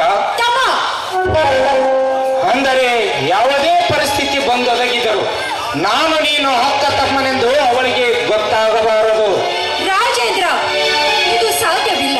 ಒಂದೇ ತಾಯಿ ಒಡಲಲ್ಲಿ ಹುಟ್ಟಿ ಬೆಳೆದ ಅಕ್ಕ ತಮ್ಮಂದಿರಿಬ್ಬರು ಒಂದೇ ಮನೆಯಲ್ಲಿ ಅಪರಿಚಿತತೆ ವಾಸ ಮಾಡುವುದು ಇಲ್ಲ. ಇದು ನನ್ನಿಂದ ಸಾಧ್ಯ ಇಲ್ಲ. ಅಕ್ಕ, ಈ ನಿನ್ನ ತಮ್ಮನ ಭವಿಷ್ಯ ಒಳ್ಳೆಯದಾಗಬೇಕೆಂಬ ಆಸೆ ನಿನಗಿದ್ದರೆ ಹೇಳಲೇಬೇಕು. ಇಲ್ಲವಾದರೆ ನಿನ್ನ ಜೀವನ ಹಾಳಾಗಿ ಹೋಗುತ್ತದೆ. ನೀನು ಹೇಳಿದಂತೆ ನಡೆದುಕೊಳ್ಳುತ್ತೇನೆ ಎಂದು ಮಾತು ಕೊಟ್ಟಿರುವೆ. ಕೊಟ್ಟ ಮಾತುವನ್ನು ಉಳಿಸಿಕೊಳ್ಳಬೇಕೆಂಬ ಹಂಬಲ ನಿನಗಿದ್ದರೆ ಹೇಳಲೇಬೇಕು. ಇಲ್ಲವಾದರೆ ಅವಳ ಎದುರು ಏನಾದರೂ ಹೊಗಳಿದರೆ ನಾನು ಇಲ್ಲಿಂದ ದೂರ ಹೋಗಿವೆ. ಆಗ ನೀನೇ ಈ ಮನೆಯಲ್ಲಿ ಸಂತೋಷವಾಗಿರುವಂತೆ. ಬೇಡ ರಾಜೇಂದ್ರ, ಬೇಡ. ನನ್ನಿಂದ ನಿನ್ನ ಜೀವನ ಹಾಳಾಗುವುದು ಬೇಡ, ಬೇಡ. ನಾನು ಎಷ್ಟೇ ಕಷ್ಟ ಅನುಭವಿಸಿದ್ರು ಸಹಿತ ನಿನ್ನ ಅಕ್ಕ ಅಂತ ಮಾತು ಯಾವತ್ತೂ ಹೇಳೋದಿಲ್ಲ. ತ್ಯಾಗ ಎಂಬ ಎರಡಕ್ಷಕ್ಕೆ ಅರ್ಥವಾದ್ರೂ ಗೊತ್ತಿಲ್ಲ. ನಿನಗೋಸ್ಕರ ನನ್ನ ಪ್ರೀತಿ, ಸುಖ, ಶಾಂತಿ, ನೆಮ್ಮದಿ ಕಾಳು ಮಾಡಿಕೊಂಡು ಈ ಮನೆಯಲ್ಲಿ ಇವತ್ತು ಕೂಲಿ ಹಾಳಾಗಿ ಬಾಳ್ಬೇಕಾಗಿ ಪರಿಸ್ಥಿತಿ ನನಗಿತ್ತು. ನೋಡು, ಕೊನೆವರೆಗೂ ನಿನಗೆ ಒಬ್ಬ ಅಕ್ಕ ಇದ್ದಳು ಅಂತ ನೆನಪಿದ್ರೆ ಮಾತ್ರ ಸಾಕಪ್ಪ ನನಗೆ, ಅಷ್ಟೇ ಸಾಕು.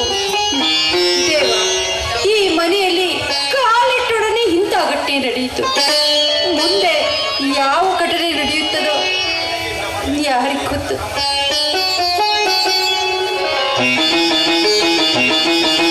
ಏನು ಬಿಟ್ರಿ ನನ್ನ ಬಾಳೆವ ಮದುವೆ ಆಗಿದ್ ಗುಟ್ಟೆನ ಶುರುವಾತ್ ನೋಡ್ರಿ. ನನ್ನ ಬಾಳೆವ ಅಂತೀನಿ. ಮನ್ಯಾಗ ಅದು ಇಲ್ಲ ಇದು ಇಲ್ಲ ಅಂತ ಹೇಳ್ತಾಳ. ಈಗ ಕೈಯ ಸಿಕ್ಕ ಒಂದ್ ನಮೂನಿ ನುಗ್ಗೆ ತೊಗೈತ್ರಿ. ಹಿಂಗಾದ್ರೆ ಹೆಚ್ಚು ದಿನ ನಡಿಗಿಲ್ಲ. ಏ ಮಾರ, ಏನು ಮಾತಾಡಕತ್ತಿ ನೀನು? ಮಗ್ಲ ಅದಿನ ಅನ್ನೋದ್ರ ನೆನಪೈತಿಲ್ಲ? ಇಲ್ಲ, ಈಗ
ಮದುವೆಯಾಗಿಂದ ಹೇಳ್ಬಾರ್ದ ನಮ್ಮ ಕತೆ ಹಂಗಾಗಿದ್ ನೋಡ. ಹೌದಾ? ಒಟ್ಟ ರಾತ್ರಿ ಮಕ್ಕಂದ್ರ ನಿದ್ದೆತ್ತವಲ್ ನೋಡ. ಹೋಗಿ ಬಿಡು, ಒಂದು ಸುದ್ದಿ ಕೇಳಿ ನೀನು. ಏನಪ್ಪ ಮರೆ ಅದು? ಅದ ಆ ನಮ್ಮ ಸಾವುಕಾರ್ದು ಶೀಲವತ್ತಿದು ಏನೇನೇ ಮಾತಾಡಕತ್ತಾರಪ್ಪ ಮಂದಿ ಅವನವನ. ಅಲ್ಲ ನಿನ್ನ ಕಿವಿಗೆ ಬಿತ್ತ ಅದು? ಯಾಕಂದ್ರ ಸುತ್ತಾತ್ ನೋಡು. ನಮ್ಮ ಓದಿಗೇರಿ ಜೀರ್ಸೋತ್ ಮಾವು ಇದ್ಗತೆ ನೀನು ಹಿಂಗಾಸಿ ಡನ್ ಡನ್ ಡನ್ ಅಂತೇಳಿ ಡಂಗ ಹೊಡ್ಕಂತ ಬಂದ್ಬಿಡ್ತಿದಿ. ಆ ದೊಡ್ಡ ವಿಷಯ ನಮ್ಗೆ ಯಾಕೆ ಬೇಕು? ನಾವೇನ್ ಡಂಗ್ರ ಹೊಡೆದಿಲ್ಲ, ಅದ ಸುದ್ದಿ ಆಗೈತಿ ಎಲ್ಲ ಮಂದಿಗೆ. ಯಾಕಾದ್ರಾಗಲ್ಲಕ್ಕ ದೊಡ್ಡ ವಿಷಯ ಮಾತಾಡ್ಬಾರ್ದು ನಾವ. ಹೌದಾ? ಓಕೆ ಮಾಮ, I am really sorry, so sorry. ಇದ ಹುರುಪ್ನ್ಯಾಗ ಹಳ್ಳೊಳ್ಳಿ ಎಬಸು ಹೋಗಿ ಬಿಡ್ಬೇಡ.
ಬಲ್ಲವನು ನೀನು ಎಲ್ಲವನು, ಆದರೂ ಅರಿಯದಂತಿರುವೆ ಏನನ್ನು. ಜಗತ್ತಿನ ಈ ಭೂಮಿಯ ಮೇಲೆ ಇನ್ನು ಮುಂದೆ ನನಗಾಗಿ ಯಾವ ಪಾತ್ರವನ್ನು ರಚಿಸಿರುವೆಯಪ್ಪ. ಈ ನನ್ನ ಬಾಳಿನಲ್ಲಿ ಇಷ್ಟೊಂದು ಮರ್ಮ ವೇದಕ ದೃಶ್ಯವನ್ನು ಚಿತ್ರಿಸುವಾಗ ಸ್ವಲ್ಪವೂ ಕರುಣೆಯ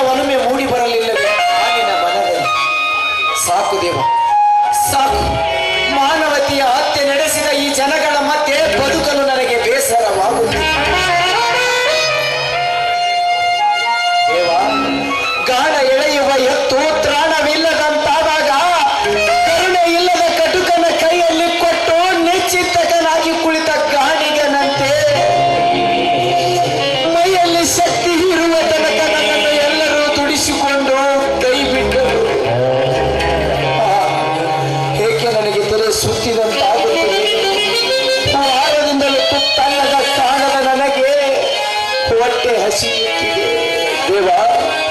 ಕೊನೆಗೂ ಭಿಕ್ಷೆ ಬೇಡಿ ತಿನ್ನುವುದನ್ನು ಬರೆದು ಬಿಟ್ಟೆ ಯಾರು ನನ್ನ ಪಾಲಿಗೆ.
ಇದೇನ್ ಬಾಬಾ, ನೀನು ಭಿಕ್ಷೆ ಬೇಡ್ತಾ ಇದೀಯಾ? ಹೌದು ಶೀಲ, ಈ ಆಳದ ಹೊಟ್ಟೆ ಯಾರಿಗೆ ಯಾವ ಸಮಯದಲ್ಲಿ ಏನು ಮಾಡಲು ಹಚ್ಚುತ್ತದೆ ಹೇಳಲು ಬರುವಂತಿಲ್ಲ ಶೀಲ. ಬಾಬಾ, ನಿನ್ನಂತ ಸ್ವಾಭಿಮಾನಿ ಕೂಡ ಭಿಕ್ಷೆ ಬೇಡ್ಬೇಕೇನು? ಸ್ವಾಭಿಮಾನ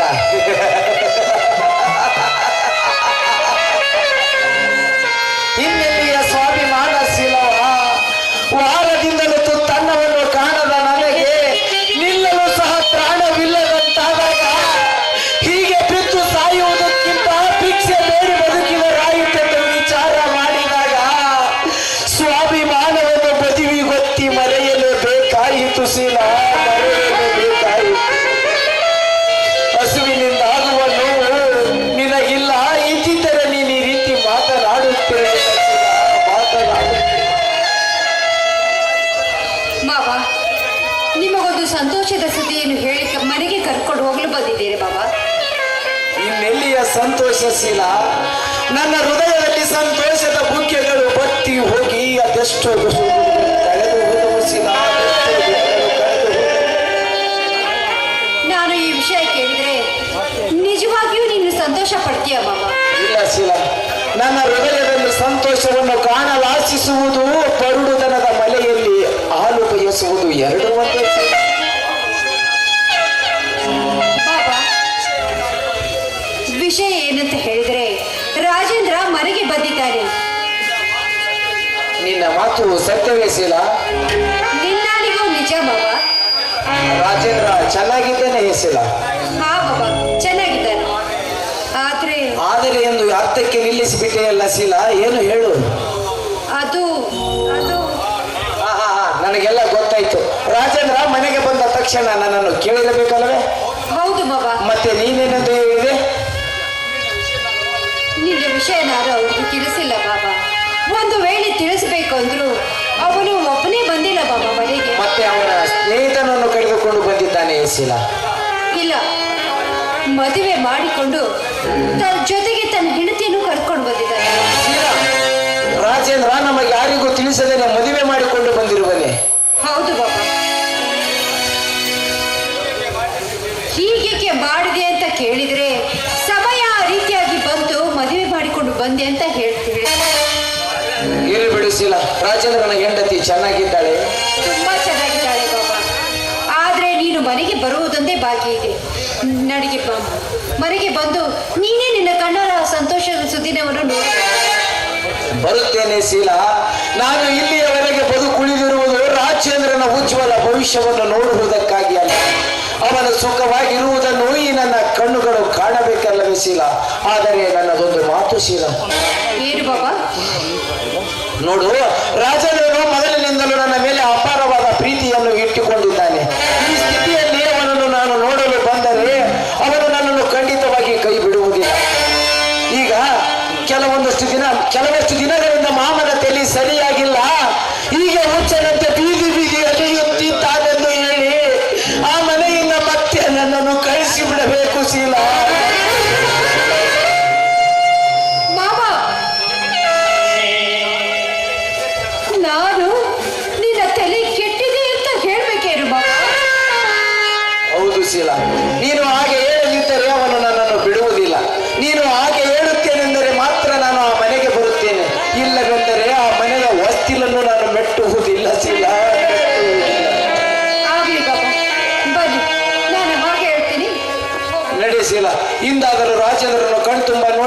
ಹೊಟ್ಟೆ ತುಂಬ ಊಟ ಮಾಡ್ಕೊಂಡು ಬರ್ತೀನಿ ನಡೆಸಿದ.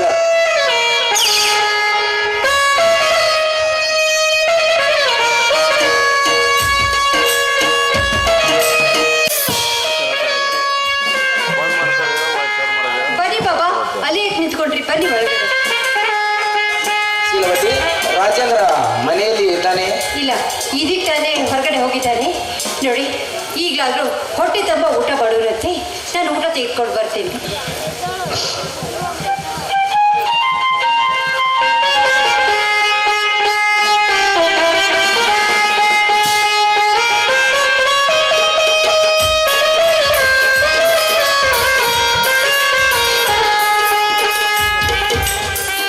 ಶೀಲಾ, ಇವರು ಯಾರು?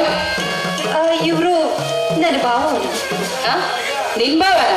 ಹಾಗಾದ್ರೆ ಇವ್ರನ್ನ ಎಲ್ಲಿ ಕರ್ಕೊಂಡು ಹೋಗ್ತಾ ಇದೀಯಾ? ನೋಡಮ್ಮ, ಇವರಿಗೆ ಸ್ನಾನ ಮಾಡಿಸಿ ಹೊಟ್ಟಿಗೆ ಒಂದು ವಾರದಿಂದ ಅನ್ನ ಇಲ್ಲ. ಒಂದು ತುತ್ತು ಅನ್ನ ಹಾಕಿ ಹಾಗೆ ಹೊರಗಡೆ ಕಳಿಸ್ಬಿಡ್ತೀನಪ್ಪ. ಅದಕ್ಕಾಗಿ ಬೀದಿ ಬೀದಿ ಹೋಗೋರನ್ನು ಕರ್ಕೊಂಡು ಹೋಗಿ ಊಟ ಮಾಡಿಸ್ತೀಯ ನೀನು?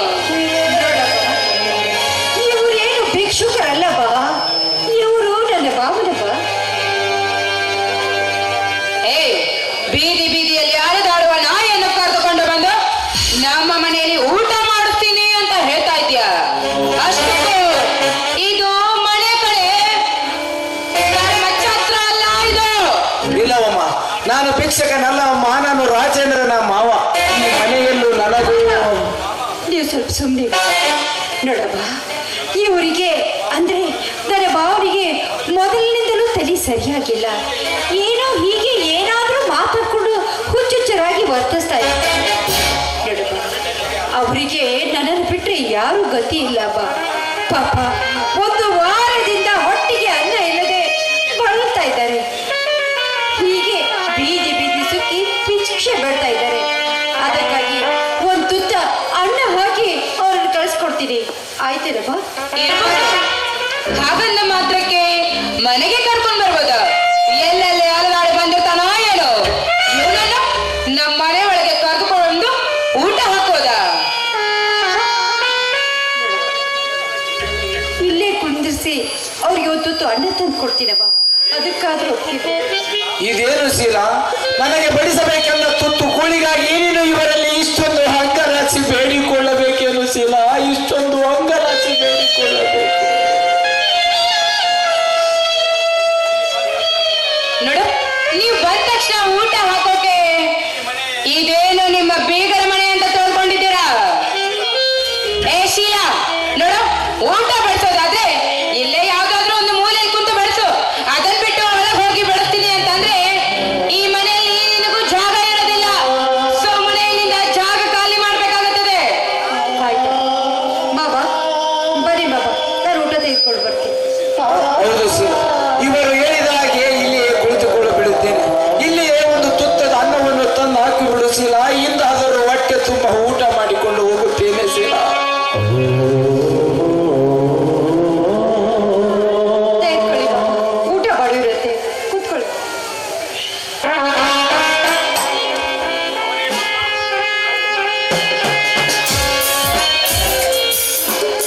ಶೀಲಾ, ಅಲ್ಲ, ಊಟ ಮಾಡ್ತೀನಿ ಅಂತ ಹೇಳ್ತಿದ್ಯಾ? ಅವನಿಗೆ ನಾವು ತಿನ್ನುವ ತಟ್ಟೆಯಲ್ಲಿ ಊಟ ಮಾಡಿಸ್ತೀಯಾ? ಹೌದಮ್ಮ, ಬೀದಿ ಬೀದಿ ಅಲೆದು ಭಿಕ್ಷೆ ಬೇಡಿ ತಿರಿಪೆ ಎತ್ತಿ ತಿನ್ನುವ ನಾನು ಶ್ರೀಮಂತರು ತಾಟಿನಲ್ಲಿ ಊಟ ಮಾಡುವುದೇ ಶೀಲಾ. ಬೇಡ ಶೀಲಾ, ಬೇಡ.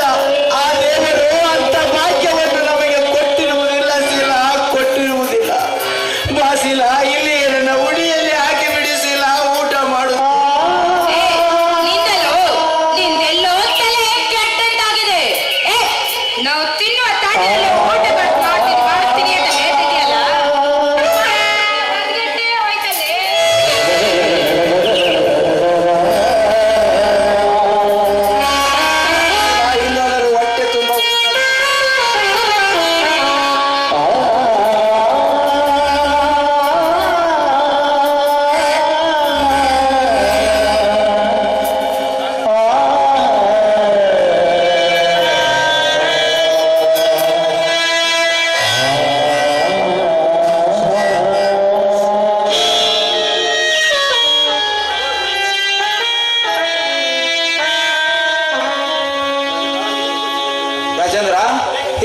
ಚೆನ್ನಾಗಿದ್ದೀಯೇನಪ್ಪ?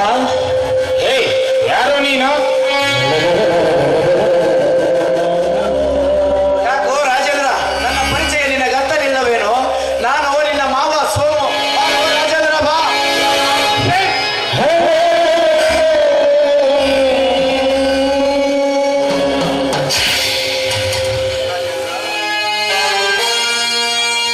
ಒಡೆ ರಾಜೇಂದ್ರ, ಒಡೆ. ನಿನ್ನ ಮನಕ್ಕೆ ತೃಪ್ತಿಯಾಗುವವರೆಗೂ ಒಡೆ. ಬೇವಿನ ಮರವನ್ನು ಬೆಳೆಸಿ ಫಲ ಆಶಿಸುವ ನನ್ನಂತ ಕನಸುಗಾರರಿಗೆ ನನಗೆ ಬಂದೊದಗಿದ ಸ್ಥಿತಿಯನ್ನು ನೋಡಿ ಪಾಠ ಕಲಿಯಲಿ ರಾಜೇಂದ್ರ, ಪಾಠ ಶ್ರೀಮತಿ!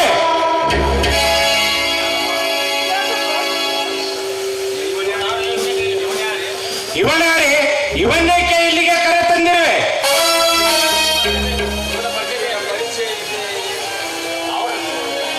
ಅಲ್ಲಪ್ಪ, ರೀ ಹಾಗಾದ್ರೆ ಇವ್ರ ಪರಿಚಯ ನಿಮ್ಗಿದೆಯಾ? ಇಂಥವರ ಪರಿಚಯ ನನಗೆಲ್ಲಿಂದರು ಬರಬೇಕು ರಾಜಶ್ರೀ? ಇದ್ದಳಲ್ಲ ಮಾರಾಯ್ತಿ, ಇವಳದೇ ಪರಿಚಯ. ಇನ್ನು ಹೀಗೆ ಬಿಟ್ಟರೆ ಯಾರ್ಯಾರ ತಂದು ಮನೆಗಳಿಸುವಳು ಇವಳೇ. ಏನಪ್ಪ, ನನ್ನ ಪರಿಚಯ ನಿನಗಿಲ್ಲವೇ? ನಾನ್ಯಾರೆಂಬುದು ನಿನಗೆ ಗೊತ್ತಿಲ್ಲವೇ? ಚೆನ್ನಾಗಿ ಹೇಳಿದೆ ರಾಜೇಂದ್ರ, ಚೆನ್ನಾಗಿ ಹೇಳಿದೆ. ನಮ್ಮ ಕಣ್ಣುಗಳಿಗೆ 1000 ಕುರಿಗಳು ಒಂದೇ ರೀತಿ ತೋರಿದರು, ತಾಯಿ ಕುರಿಗೆ ಮಾತ್ರ ಆ 1000 ಕುರಿಗಳ ಹಿಂಡಿನಲ್ಲಿ ತನ್ನ ಮರಿ ಯಾವುದೆಂಬುದನ್ನು ಹುಡುಕಿ ತನ್ನ ಮನೆಯ ಹಾಲನ್ನು ಕೊಟ್ಟು ಬರುತ್ತದೆ. ಆದರೆ ಇಷ್ಟು ದಿನ ಇದೇ ಹೃದಯದಲ್ಲಿತ್ತು, ಇದೇ ಕೈ ತುತ್ತಿಂದ ನೀನು ನನ್ನನ್ನು ಮರೆತು ಬಿಟ್ಟೆ ರಾಜೇಂದ್ರ, ಮರೆತು ಬಿಟ್ಟೇನಪ್ಪ. ಶ್ರೀಮತಿ, ಮೊದಲು ಇವನನ್ನು ಹೊರ ಹಾಕುವೆಯೋ ಅಥವಾ ಮಾತಾಡೆ ಮಾವ. ನೀನು ಹೆಚ್ಚಿಗೆ ಏನಾದ್ರೂ ಮಾತಾಡಿದ್ರೆ ನನಗೆ ಸಿಗುವ ತುತ್ತು ಅನ್ನಕ್ಕೂ ಕಲ್ಲು ಹಾಕುವೆ. ನಿನ್ನ ಕೈ ಮುಗಿದು ಕೇಳ್ಕೊತೀನಿ ಬಾಬಾ, ಹೊರಗೆ ಹೋಗ್ಬಿಡಿ ಬಾಬಾ. ಎಷ್ಟೊಂದು ಹೊಗಳಲಿಸಿಲ್ಲ ನಿನ್ನ ಗುಣಗಾನವನ್ನು. ಇಷ್ಟೆಲ್ಲ ಗೊತ್ತಿದ್ದರೂ ನನ್ನೇಕೆ ಇಲ್ಲಿಗೆ ಕರೆದುಕೊಂಡು ಬಂದೆ?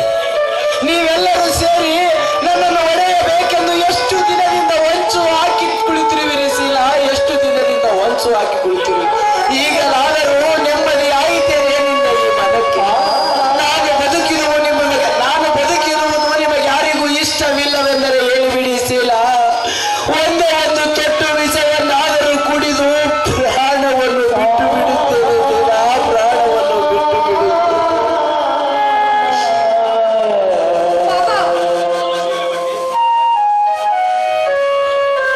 ಶ್ರೀಮತಿ, ಮೊದಲು ಇವನನ್ನು ಒದ್ದು ಹೊರ ಹಾಕಲೇ?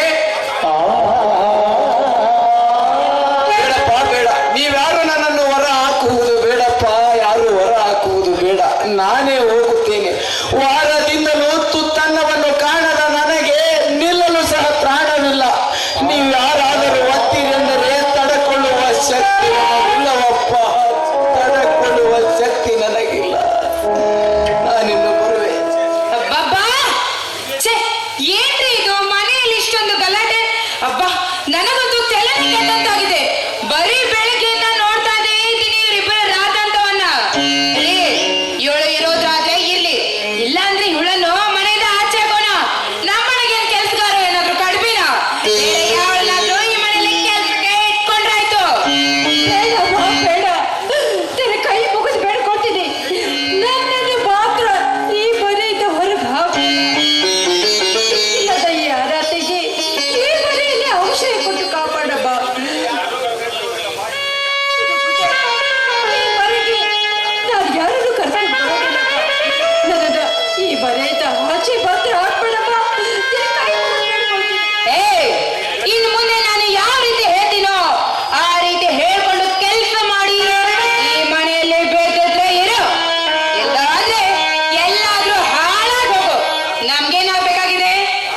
ಆಗ್ಲಪ್ಪ, ನೀವು ಯಾವ ರೀತಿಯಾಗಿ ಹೇಳ್ತೀರೋ ಇನ್ನು ಮುಂದೆ ಈ ಮನೆಯಲ್ಲಿ ಅದೇ ರೀತಿ ಕೇಳ್ತಾ ನಾಯಿಯಾಗಿ ಬಿದ್ದುತ್ತೀನಿ. ಶ್ರೀಮತಿ, ಕಣ್ಣೀರು ಹಾಕುತ್ತಾ ಹೀಗೆ ನಿಲ್ಲುವೆಯೋ ಅಥವಾ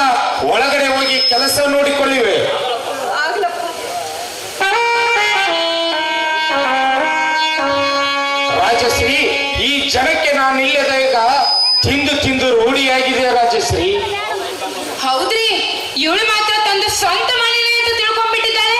ಆಗ ಇವಳು ಡಾಮ್ರಟವನ್ನು ನೋಡಿ ನನ್ನ ತಲೆಯಲ್ಲಿ ಚಿಟ್ಟಿಡ್ತಾ ಇದ್ದಾರೆ. ರೀ ಬರ್ರಿ, ಒಳಗಡೆ ನಿಮ್ಗಾಗಿ ಬಿಸಿ ಬಿಸಿ ಕಾಫಿ ಮಾಡ್ಕೊಡ್ತೀನಿ. ಆವಾಗ ನಿಮ್ ಮೈಂಡ್ ಎಲ್ಲ ಫ್ರೆಶ್ ಆಗುತ್ತೆ. ಹೌದು ರಾಜಶ್ರೀ, ಇವರ ಗದ್ದಲದಲ್ಲಿ ನಾನು ಕಾಫಿ ಕುಡಿಯುವುದನ್ನೇ ಮರೆತು ಬಿಟ್ಟಿದ್ದೇನೆ. ಬನ್ನಿ ಹೋಗೋಣ. ರೀ, ಕಾಫಿ ಕುಡಿಯೋ ಮುಂಚೆ ನನ್ನ ಕೈ ಹಿಡಿದು ಹಾಡಿ ಕುಣಿದು ನಲಿದು ಹೋಗ್ರಿ.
ನಾನು ಹೇಳಿದ ವಿಷಯ ಎಲ್ಲಿಗೆ ಬಂದಿದೆ ಫ್ರೆಂಡ್ಸ್?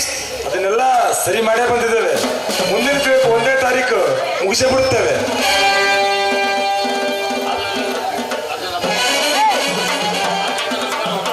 ಆದ್ರೆ ಅದರಿಂದ ಬರುವ ನಮಗೆ ಹಣವೆಷ್ಟು?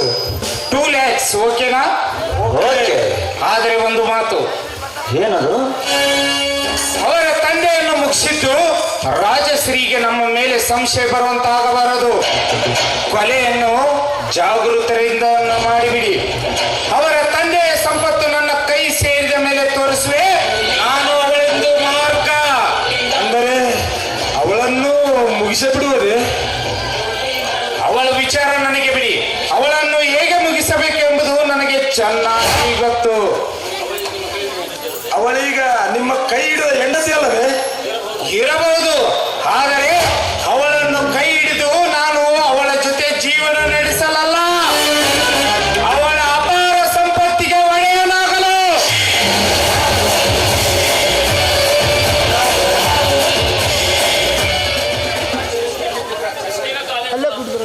ಏನ್ರಿ ಚಿನ್ನ ಖಾಲಿ ಆಗಿಬಿಡ್ತ್ರಿ. ಇದಕ್ಕೆ ಇನ್ನೊಂದ್ ಸ್ವಲ್ಪ ಎಣ್ಣಾಗಿದ್ರಪ್ಪ ಅಂದ್ರ ಎಲ್ಲ ಬರಾಬರ ಹಾಕಿತ್ ನೋಡ್ರಿ. ಅದಕ್ಕೇನು ಕೊರತೆ ಇಲ್ಲ, ತರಿಸುವೆ. ಶೀಲಾವತಿ, ಶೀಲಾವತಿ,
ಹೌದು ಶೀಲಾವತಿ, ನನ್ನ ರೂಮಿನಲ್ಲಿ ಇನ್ನೊಂದು ಬಾಟಲಿ ಇದೆ, ತೆಗೆದುಕೊಂಡು ಬಾ.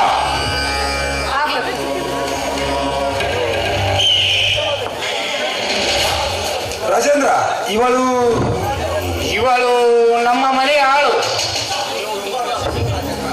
ನೀವು ತುಂಬಾ ರಸಿಕರು ರಾಜೇಂದ್ರ.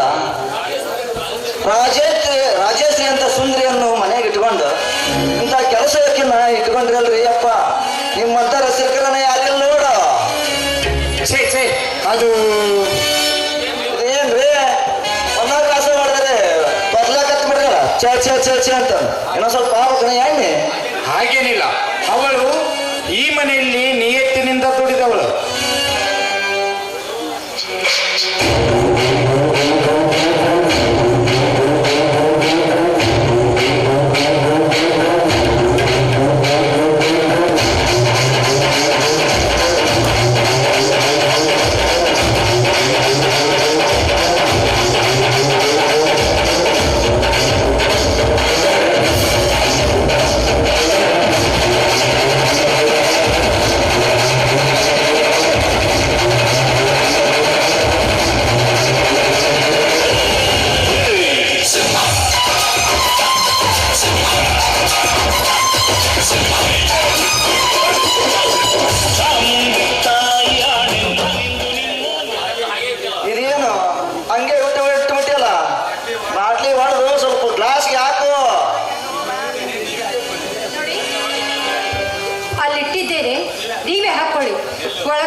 ನೆಲ್ಲು ನಮಗೆಲ್ಲ ನಿಶೆ ಆಗ್ಬಿಡತ್ತೆ ಈಗ ಇನ್ನೂ ಸ್ವಲ್ಪ ಗ್ಲಾಸ್ ಹಾಕಿ ಒಯ್ಬಿಡು ನಮ್ಗ. ಮನೆಯಲ್ಲಿ ತುಂಬಾ ಕೆಲಸ ಇದೆ, ಹೇಳ್ತಾ ಇದ್ವಿ ನೀವೇ ಹಾಕಿಕೊಳ್ಳಿ ಅಂತ. ಶೀಲಾವತಿ, ಒಳಗಿನ ಕೆಲಸವಿರಲಿ, ಮೊದಲು ಅದನ್ನು ಒಡೆದು ಹಾಕು. ಹಾಗೆ ಒಂದು ಚೆರಿಗೆ ನೀರು ತೆಗೆದುಕೊಂಡು ಬಾ.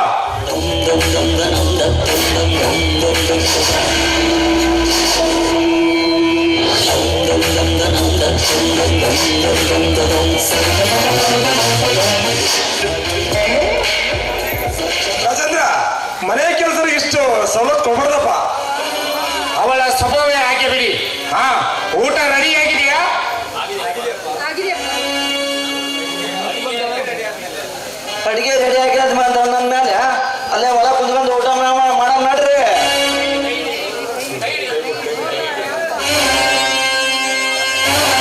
ಊಟ ಮಾಡೋ ಮರ್ರಿ. ನಾಚಿಕೆ ಆಗುದಿಲ್ವೇ ಪಾಪಿ? ಶೀಲಾ,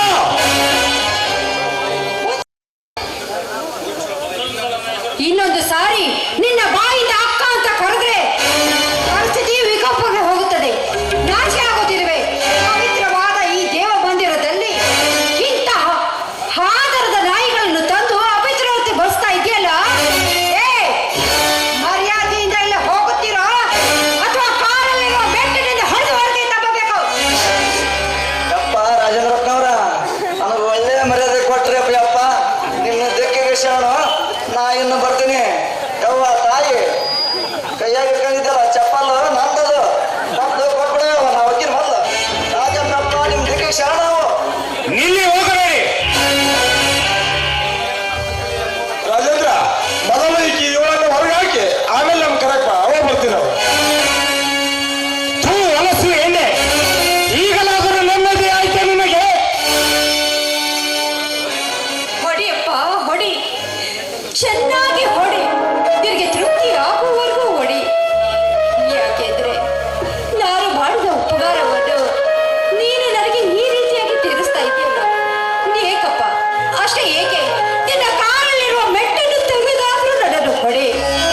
ಆದರೆ ಒಂದು ಮಾತು ತಮ್ಮ, ನೀನು ನನ್ನನ್ನು ಹೊಡಿಬೇಕಾದ್ರೆ ಮೃದುವಾದ ನಿನ್ನ ಕೈಗಳಿಗೆ ಈ ನನ್ನ ದಪ್ಪ ಚರ್ಮ ತಾಕಿ ಎಲ್ಲಿ ನಿನಗೆ ನೋವಾಗಿತ್ತು ಅಂತ ಈ ನಿನ್ನ ಅಕ್ಕ ಮರೆತಾ ಇದ್ದಾಳೆ ವಿನ ಬೇರೆ ಯಾವ ಕಾರಣದಿಂದಲೂ ಅಲ್ಲಪ್ಪ, ಬೇರೆ ಯಾವ ಕಾರಣದಿಂದಲೂ. ಸಾಕು, ನಿಲ್ಲಿಸು ನಿನ್ನ ವೇದಾಂತ. ನೀನೆಂತ ಕೊಟ್ಟಿಲ್ಲ ಎಂಬುದನ್ನು ನಾನು ಊರಿಗೆ ಬಂದಾಗ ತಿಳಿದಿರುವೆ. ಏನು ನಾನು ಕೊಟ್ಟಿಲ್ಲ? ಮತ್ತೇನು? ತೆರೆದು ತೆರೆದು ನೋಡು ನಿನ್ನ ಬಾಳಪುಟದಲ್ಲಿ ನೀ ಬರೆದ ಹೀನ ಕಾರ್ಯವನ್ನು. ಇಷ್ಟಾದರೂ ಸಮಾಜದ ಎದುರು ತಲೆ ಎತ್ತಿ ತಿರುಗುವ ನಿನ್ನಂತ ಲಜ್ಜೆಗೆಟ್ಟವರನ್ನು ಕಂಡಿತು ಇದೇ ಮೊದಲು. ತಮ್ಮ, ಸಾಕಪ್ಪ ಸಾಕು. ಸಾವಿನಲ್ಲಿಯೂ ನಿನ್ನ ಸುಖವನ್ನು ಬಯಸುವ ಈ ನಿನ್ನ ಅಕ್ಕನಿಗೆ ಈ ರೀತಿಯಾಗಿ ಉಪಕಾರದ ಮಾತುಗಳನ್ನು ಆಡ್ತಾ ಇದೆಯಲ್ಲ. ನಿನಗಾಗಿ ನಾನು ಜೀವನದಲ್ಲಿ ಎಷ್ಟೊಂದು ತ್ಯಾಗ ಮಾಡಿದೆ, ಎಷ್ಟೊಂದು ಬೆಲೆ ಬಾಳುವ ಅಮೂಲ್ಯವಾದ ವಸ್ತುವನ್ನು ಪಡೆದುಕೊಂಡು ಈ ರೀತಿಯಾಗಿ ಹುಚ್ಚಿಯಾಗಿ ತಿರುಗ್ತಾ ಇದ್ದೀರಿ. ಅದೊಂದು ಅರ್ಥ ಆಗ್ತಾ ಇಲ್ವೇನಪ್ಪ? ತ್ಯಾಗ. ಚೆನ್ನಾಗಿದೆ ನಿನ್ನ ಮಾತಿನ ಅರ್ಥ. ಹೆಣ್ಣಾಗಿ ಹುಟ್ಟಿ ಮಾಡಬಾರದ ಹೀನಕಾರವನ್ನು ಮಾಡಿ ನೀ ಮಾಡಿದ ಹೀನಕಾರಕ್ಕೆ ತ್ಯಾಗದ ವಚನ ತೊಡಿಸಲು ಯತ್ನಿಸುತ್ತಿರುವ ನಿನ್ನ ಬುದ್ಧಿವಂತಿಕೆ ಮೆಚ್ಚುವಂತದ್ದು. ಹಾಗಾದ್ರೆ ನಾನು ಮಾಡಿದ ತ್ಯಾಗಕ್ಕೆ ಬೆಲೆ ಇಲ್ವೇನಪ್ಪ? ನೀನು ಓದಿ ವಿದ್ಯಾವಂತನಾಗಬೇಕು ಅಂತ ಪವಿತ್ರವಾದ ನನ್ನ ಪ್ರೀತಿಯನ್ನು ಮರೆತು ಆ ಶ್ರೀಮಂತನಿಗೆ ನನ್ನನ್ನು ದಾರಿ ಎಳೆದು ನಿನ್ನ ಮಾವನನ್ನು ಮೋಸ ಮಾಡಿ ಅವನ ಪ್ರೀತಿಯನ್ನೇ ಕೊಂದು ಹಾಕಿ ಬಂಡರಿಗೆ ದೇಹ ಬಾರಿ ನೀನು ವಿದ್ಯಾವಂತನಾಗಬೇಕು ಅಂತ ಆಸೆ ಪಟ್ಟನಲ್ಲ. ಈ ನಿನ್ನ ಅಕ್ಕನ ತ್ಯಾಗಕ್ಕೆ ನೀನು ಕೊಡುವ ಬೆಲೆ ಇದೆಯೇನೋ? ಥೂ, ನಿರ್ಲಜ್ಜೆ. ಮತ್ತೆ ಮತ್ತೆ ಬಣ್ಣ ಬಳಿದಿರುವ ಬೊಗಳೆದು ನಿನ್ನ ಹೊರೆಯದ ಸೊಕ್ಕಿನಲ್ಲಿ ಹುಟ್ಟಿ ಬರುವ ನಿನ್ನ ಕಾಮದವನ್ನು ತೀರಿಸಿಕೊಳ್ಳಲು ಸಿಕ್ಕ ಸಿಕ್ಕ ಪುರುಷರೊಡನೆ ನಿನ್ನ ಕಾಮದಹವನ್ನು ತೀರಿಸಿಕೊಂಡ ನಿನ್ನಂತ ಹೆಣ್ಣು ಮತ್ತೆ ನೆನೆದರು ಅನಿಸುವೆ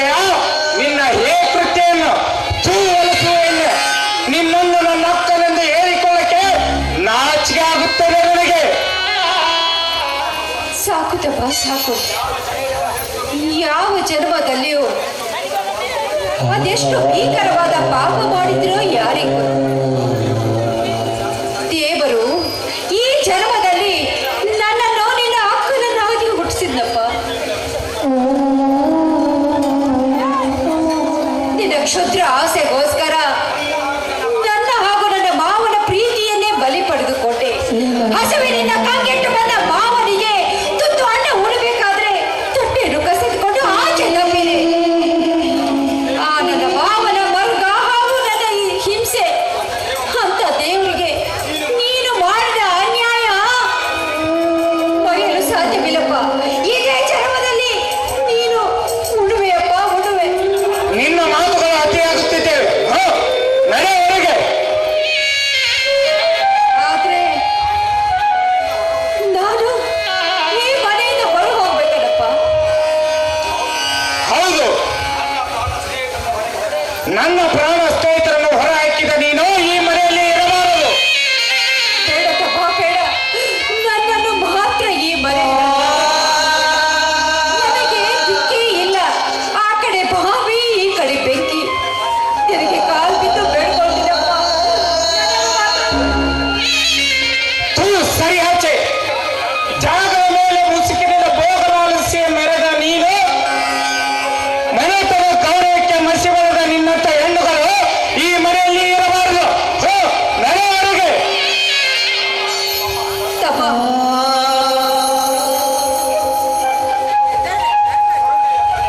ಕರುಣೆಯ ಕಣ್ತೆರೆದು ನೋಡಪ್ಪ.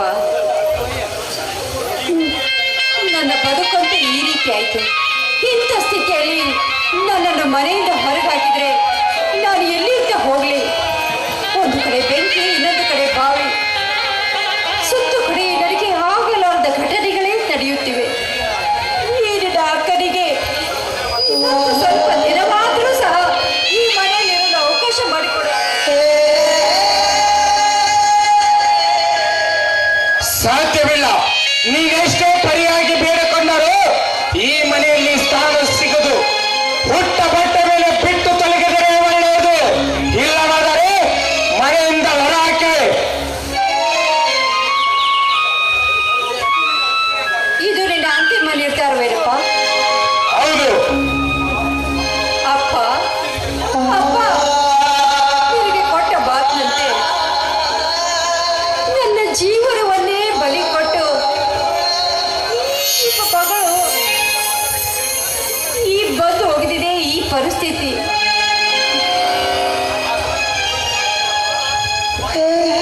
ಆಯ್ತಪ್ಪ, ನೀನು ಹೇಳಿದ ಹಾಗೆ ನಾನು ಈ ಮನೆ ಬಿಟ್ಟು ಹೋಗ್ತೀನಿ. ನನಗೆ ಯಾರ ಜೊತೆನೂ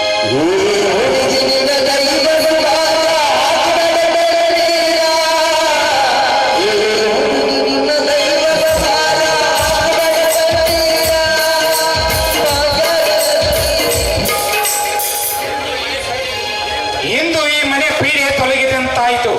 ಎಲ್ಲಿ ಇವಳಿಂದ ರಾಜಶ್ರೀಗೆ ವಿಷಯ ಗೊತ್ತಾಗುತ್ತೆ ಎಂದು ನನಗೆ ತುಂಬಾ ಭಯವಾಗಿತ್ತು. ಹಣ ಗಳಿಸಬೇಕೆಂಬ ನನ್ನ ಹಾದಿಯಲ್ಲಿ ಯಾವ ರೀತಿ ಗೋಳಾಡಿದು ನಾಶವಾದರೂ ಸರಿ. ಮರುಕ ಪಡೆದ ನನ್ನ ಮನ ನನ್ನ ಸ್ನೇಹಿತರನ್ನು ಹುಡುಕಿ ಅವರ ಹತ್ರ ಕ್ಷಮೆ ಕೇಳಿ ನಾನು ಅವರನ್ನು ಮನೆಗೆ ಕರೆತರುವೆ.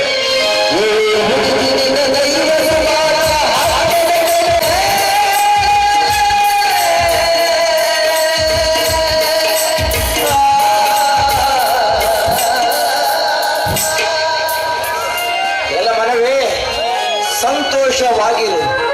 ಚಿಂತೆ ವ್ಯಸನಗಳಿಗೆ ಕೊನೆಯಲ್ಲಿ ಈ ಜನ್ಮದಲ್ಲಿ ಆಯಿತು. ನನಗೆಲ್ಲವೂ ಅನುಭವವಾಯಿತು. ದೇವ, ಕೊನೆಗೂ ಈ ನನ್ನ ಬದುಕಿನಲ್ಲಿ ಹಸಿರಿಲ್ಲದ ಬಳ್ಳಿಯಂತಾಯಿತೆ ಈ ನನ್ನ ಬಾಳು. ಇದೇ ಕೈಯಿಂದ ಉಣಿಸಿ ಇದೇ ಕೈಯಿಂದ ಬೆಳೆಸಿದ ನನ್ನ ಅಕ್ಕರೆ ಅಳಿಯನ ಮನೆಯ ಬಾಗಿಲಿಗೆ ಹೋಗಿ ನಿಂತರೆ ಈ ಕೈಗಳಿಗೆ ತುತ್ತನ್ನವನ್ನಿಕ್ಕದೆ ಕಟುಕನಂತೆ ಕೆನ್ನೆಗೆ ಬಾರಿಸಿ ಕಳಿಸಿದ ಹುಟ್ಟಿದಾಗಿನಿಂದಲೂ ನನಗೆ ಕಷ್ಟವನ್ನೇ ಕೊಟ್ಟಿರುವೆ. ಇನ್ನು ಎಲ್ಲಿಯವರೆಗೆ ನನಗೆ ಈ ವನವಾಸ? ಸಾಕು ದೇವ, ಸಾಕು. ನನಗೆ ನರಜನ್ಮ ಸಾಕು ಸಾಕು.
ಮತಿ ಶಾಂತವಾಗುವುದು, ಮತ್ತೊಬ್ಬರನ್ನು ಅರಿಸುವ ಶಕ್ತಿ ನನಗೆ ಎಲ್ಲಿರುವುದು ಶೀಲ?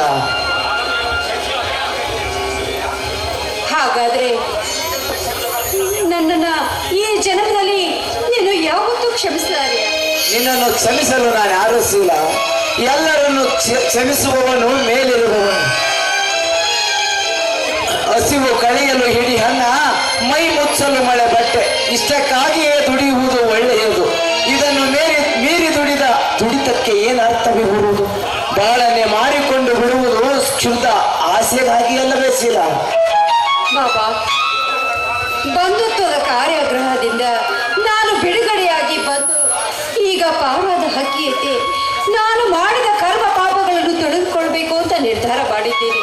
ಹಾಗೆ ಆ ಮನೆಯಿಂದ ಹೊರಗೆ ಬಂದು ಕೊನೆಯದಾಗಿ ನಿನ್ನಿಂದ ಆಶೀರ್ವಾದ ಪಡೆದು ನಿನ್ನಿಂದ ದೂರ, ಬಹು ದೂರ ಹೋಗಬೇಕು ಅಂತ ಬಂದಿದ್ದೀನಿ. ದಯವಿಟ್ಟು ನನಗೆ ಆಶೀರ್ವದಿಸಿ ನಾನಿನ್ನು ನಿಲ್ಲಿಸಿಲ್ಲ. ನೀನೇಕೆ ಆತ್ಮಹತ್ಯೆ ಮಾಡಿಕೊಳ್ಳುವೆ? ಆ ರುದ್ರೇಶನನ್ನು ಮದುವೆಯಾದರೆ ನಿನ್ನ ಸಮಸ್ಯೆನೇ ಬಗೆಹರುವುದಿಲ್ಲವೇ ಶೀಲ?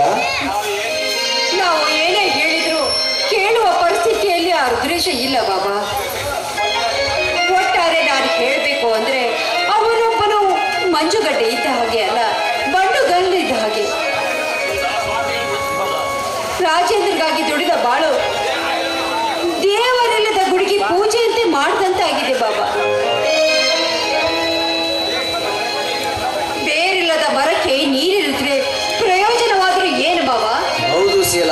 ಸ್ವಾರ್ಥಿಗಳಿಂದ ತುಂಬಿ ನಿಂತ ಈ ಸಮಾಜದಲ್ಲಿ ಸತ್ಯ, ನ್ಯಾಯ, ನೀತಿಗಳೆಲ್ಲವೂ ಅವರ ಕಾಲಡಿಗೆ ಸಿಕ್ಕು ನೆರಳಾಡುತ್ತಿವೆ ಶೀಲ. ಆದರೂ ನೀನು ಈ ನಿರ್ಧಾರವನ್ನು ಬದಲಿಸಿ ರುದ್ರೇಶನ ಬಳಿ ಹೋಗಿ ನಿನ್ನ ಮನೆಯನ್ನು ಆರೈಕೆ ಮಾಡಿಕೊಂಡು ಆದಷ್ಟು ಬೇಗ ಮದುವೆಯಾಗು ಶೀಲ. ಆದರೆ ನಿನ್ನ ಮದುವೆಗೆ ಮಾತ್ರ ನನ್ನನ್ನು ಕರೆಯಲು ಮರೆಯಬೇಡ ಶೀಲ. ಬಾಬಾ, ನನ್ನನ್ನು ನೋಡಿ ಮರೆತು ನನ್ನನ್ನು ಮನೆ ತುಂಬಿಸಿಕೊಳ್ಳಲು ಅವನ ಹೃದಯವೇನು ಮಂಜುಗಡ್ಡೆ ಅಲ್ಲ ಬಾಬಾ, ಕಲ್ಲು ಬಂಡೆ ಇದ್ದ ಹಾಗೆ ಇದೆ. ನನ್ನ ಅವರು ಕೈ ಹಿಡಿಯಲು ಭರವಸೆ ಇಲ್ಲ ಬಾಬಾ, ನನಗೆ ಭರವಸೆ ಇಲ್ಲ. ಸುಮ್ಮನೆವಿಲ್ಲದ ವಿಚಾರಕ್ಕೆ ಆಸ್ವಾದನೆ ಕೊಡಬೇಡ ಶೀಲ. ನೀನು ಹೋಗಿ ರುದ್ರೇಶನ ಮನೆ ಹೋಗು, ನಾನಿನ್ನು ಬರುತ್ತೇನೆ ಶೀಲ. ಹೌದು, ನನ್ನ ಬಾಬಾ ಹೇಳಿದ ಹಾಗೆ ರುದ್ರೇಶರ ಬರಿಗೆ ಹೋಗಿ ಕೊನೆಯದೊಂದು ಬಾರಿ ಅವನಿಗೆ ಕೇಳಿ ಅವನ ಜೊತೆ ಮದುವೆಯಾಗಿ ಬಾಳುವುದೇ ಲೇಸು. ಆತನೇನಾದ್ರೂ ಇಲ್ಲ ಅಂದ್ರೆ ನನಗೆ ಸ್ಮಶಾನ ಬೇಕೈತಿ, ಅದೇ ಮಾತು.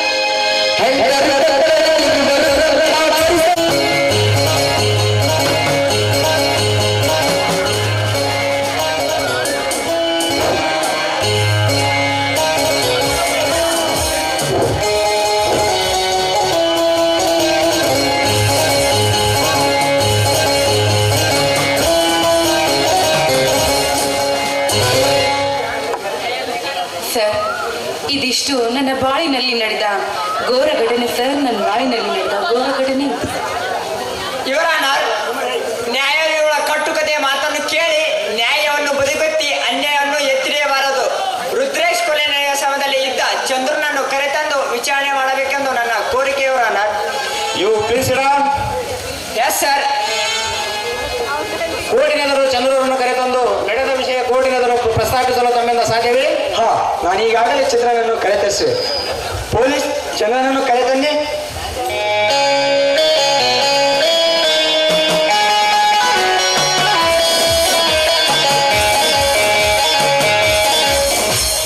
ನಿಮ್ಮ ಪೂರ್ಣ ಹೆಸರು? ಚಂದ್ರು ರೀ. ನಮ್ಮ ಅಪ್ಪನ ಹೆಸರು ಜಿಗಿದ ಬಡಿಯಪ್ರಿ, ನಮ್ಮ ಅಡ್ಡ ಹೆಸರು ಜಾಶ್ವದೇಪ್ರಿ. ನೀನು ರುದ್ರೇಶ್ ಕೊಲೆ ನಡೆಯುವ ಸಮಯದಲ್ಲಿ ನೀನು ಅವರ ಮನೆಯಲ್ಲೇ ಇದ್ದೀಯಾ?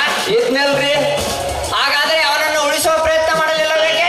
ಅವನ್ನೆಲ್ಲಿ ಉಳಿಸಾಡಕ್ ಹೋಗಂದು ಯಪ್ಪ, ನಮ್ಮ ಜನ್ಮ ಮುಗಿದ ದೊಡ್ಡಗದ. ಅಂದು ರುದ್ರೇಶ್ ಮನೆಯಲ್ಲಿ ಏನು ನಡೀತು ಎಂಬುದನ್ನು ಸರಿಯಾಗಿ ತಿಳಿಸುವೆಯಾ? ಕರೆಕ್ಟ್ ಆಗಿ ತಿಳಿಸ್ನಲ್ರಿ. ಏನಿಲ್ರಿ, ಶೀಲವತಿಗೂ ಮತ್ತು ಅವ್ರ ತಮ್ಮನಿಗೆ ಜಗಳ ಆಗಿತ್ತಂದ್ರಿ. ನಮ್ಮ ಸಾವುಕಾರ ಮನೆಗೆ ಶೀಲವತಿ ಬಂದು ನಮ್ಮ ಸಾವುಕಾರನ ಗಟ್ಟೆಗ ಮದುವೆ ಆಗಲ್ಲಂದ್ರಿ.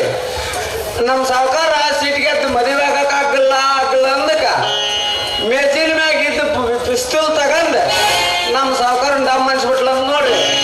ಇದನ್ನು ನೀನು ಕಂಡಾರೆ ಕಂಡಿದ್ದೀನಪ್ಪ. ಇವೆರಡು ಕಣ್ಣಿಲ್ಲೇ ನೋಡಿಲ್ರಿ. ತಾವಿನ್ನು ಹೊರಡಬಹುದು.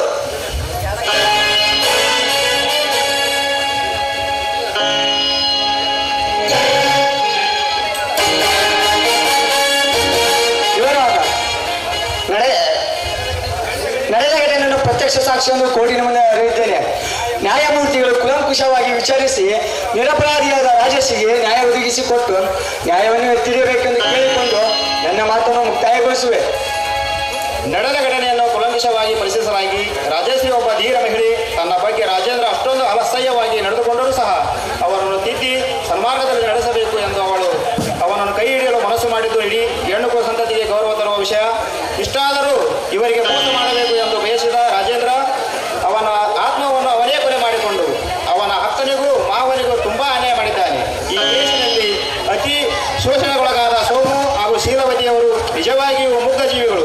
ಮಾನವೀಯ ದೃಷ್ಟಿಯಿಂದ ಕೋರ್ಟ್ ಅವರನ್ನು ಸ್ಮರಿಸಿ ಅವರ ಆತ್ಮಕ್ಕೆ ಶಾಂತಿ ಸಿಗಲೆಂದು ಆಶಿಸಿ ರಾಜೇಶ್ರೀ ಅವರು ಈ ಕೊಲೆಯನ್ನು ತನ್ನ ಪ್ರಾಣಕ್ಕೆ ಅಪಾಯ ಬಂದಾಗ ಮಾಡಿದ್ದಾಗಿ RPC ಸೆಕ್ಷನ್ 300 ಪ್ರಕಾರ ಅವಳನ್ನು ಈ ಕೊಲೆಯ ಕೇಸಿನಿಂದ ಮುಕ್ತಳನ್ನಾಗಿ ಮಾಡಲಾಗಿದೆ. ಸರ್, ನಿಮಗೆಲ್ಲ ತುಂಬಾ ಉಪಕಾರವಾಯಿತು.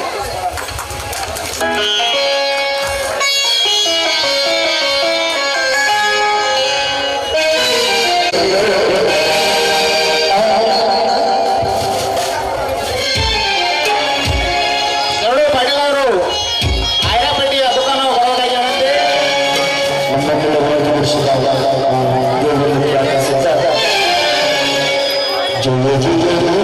ಜಯ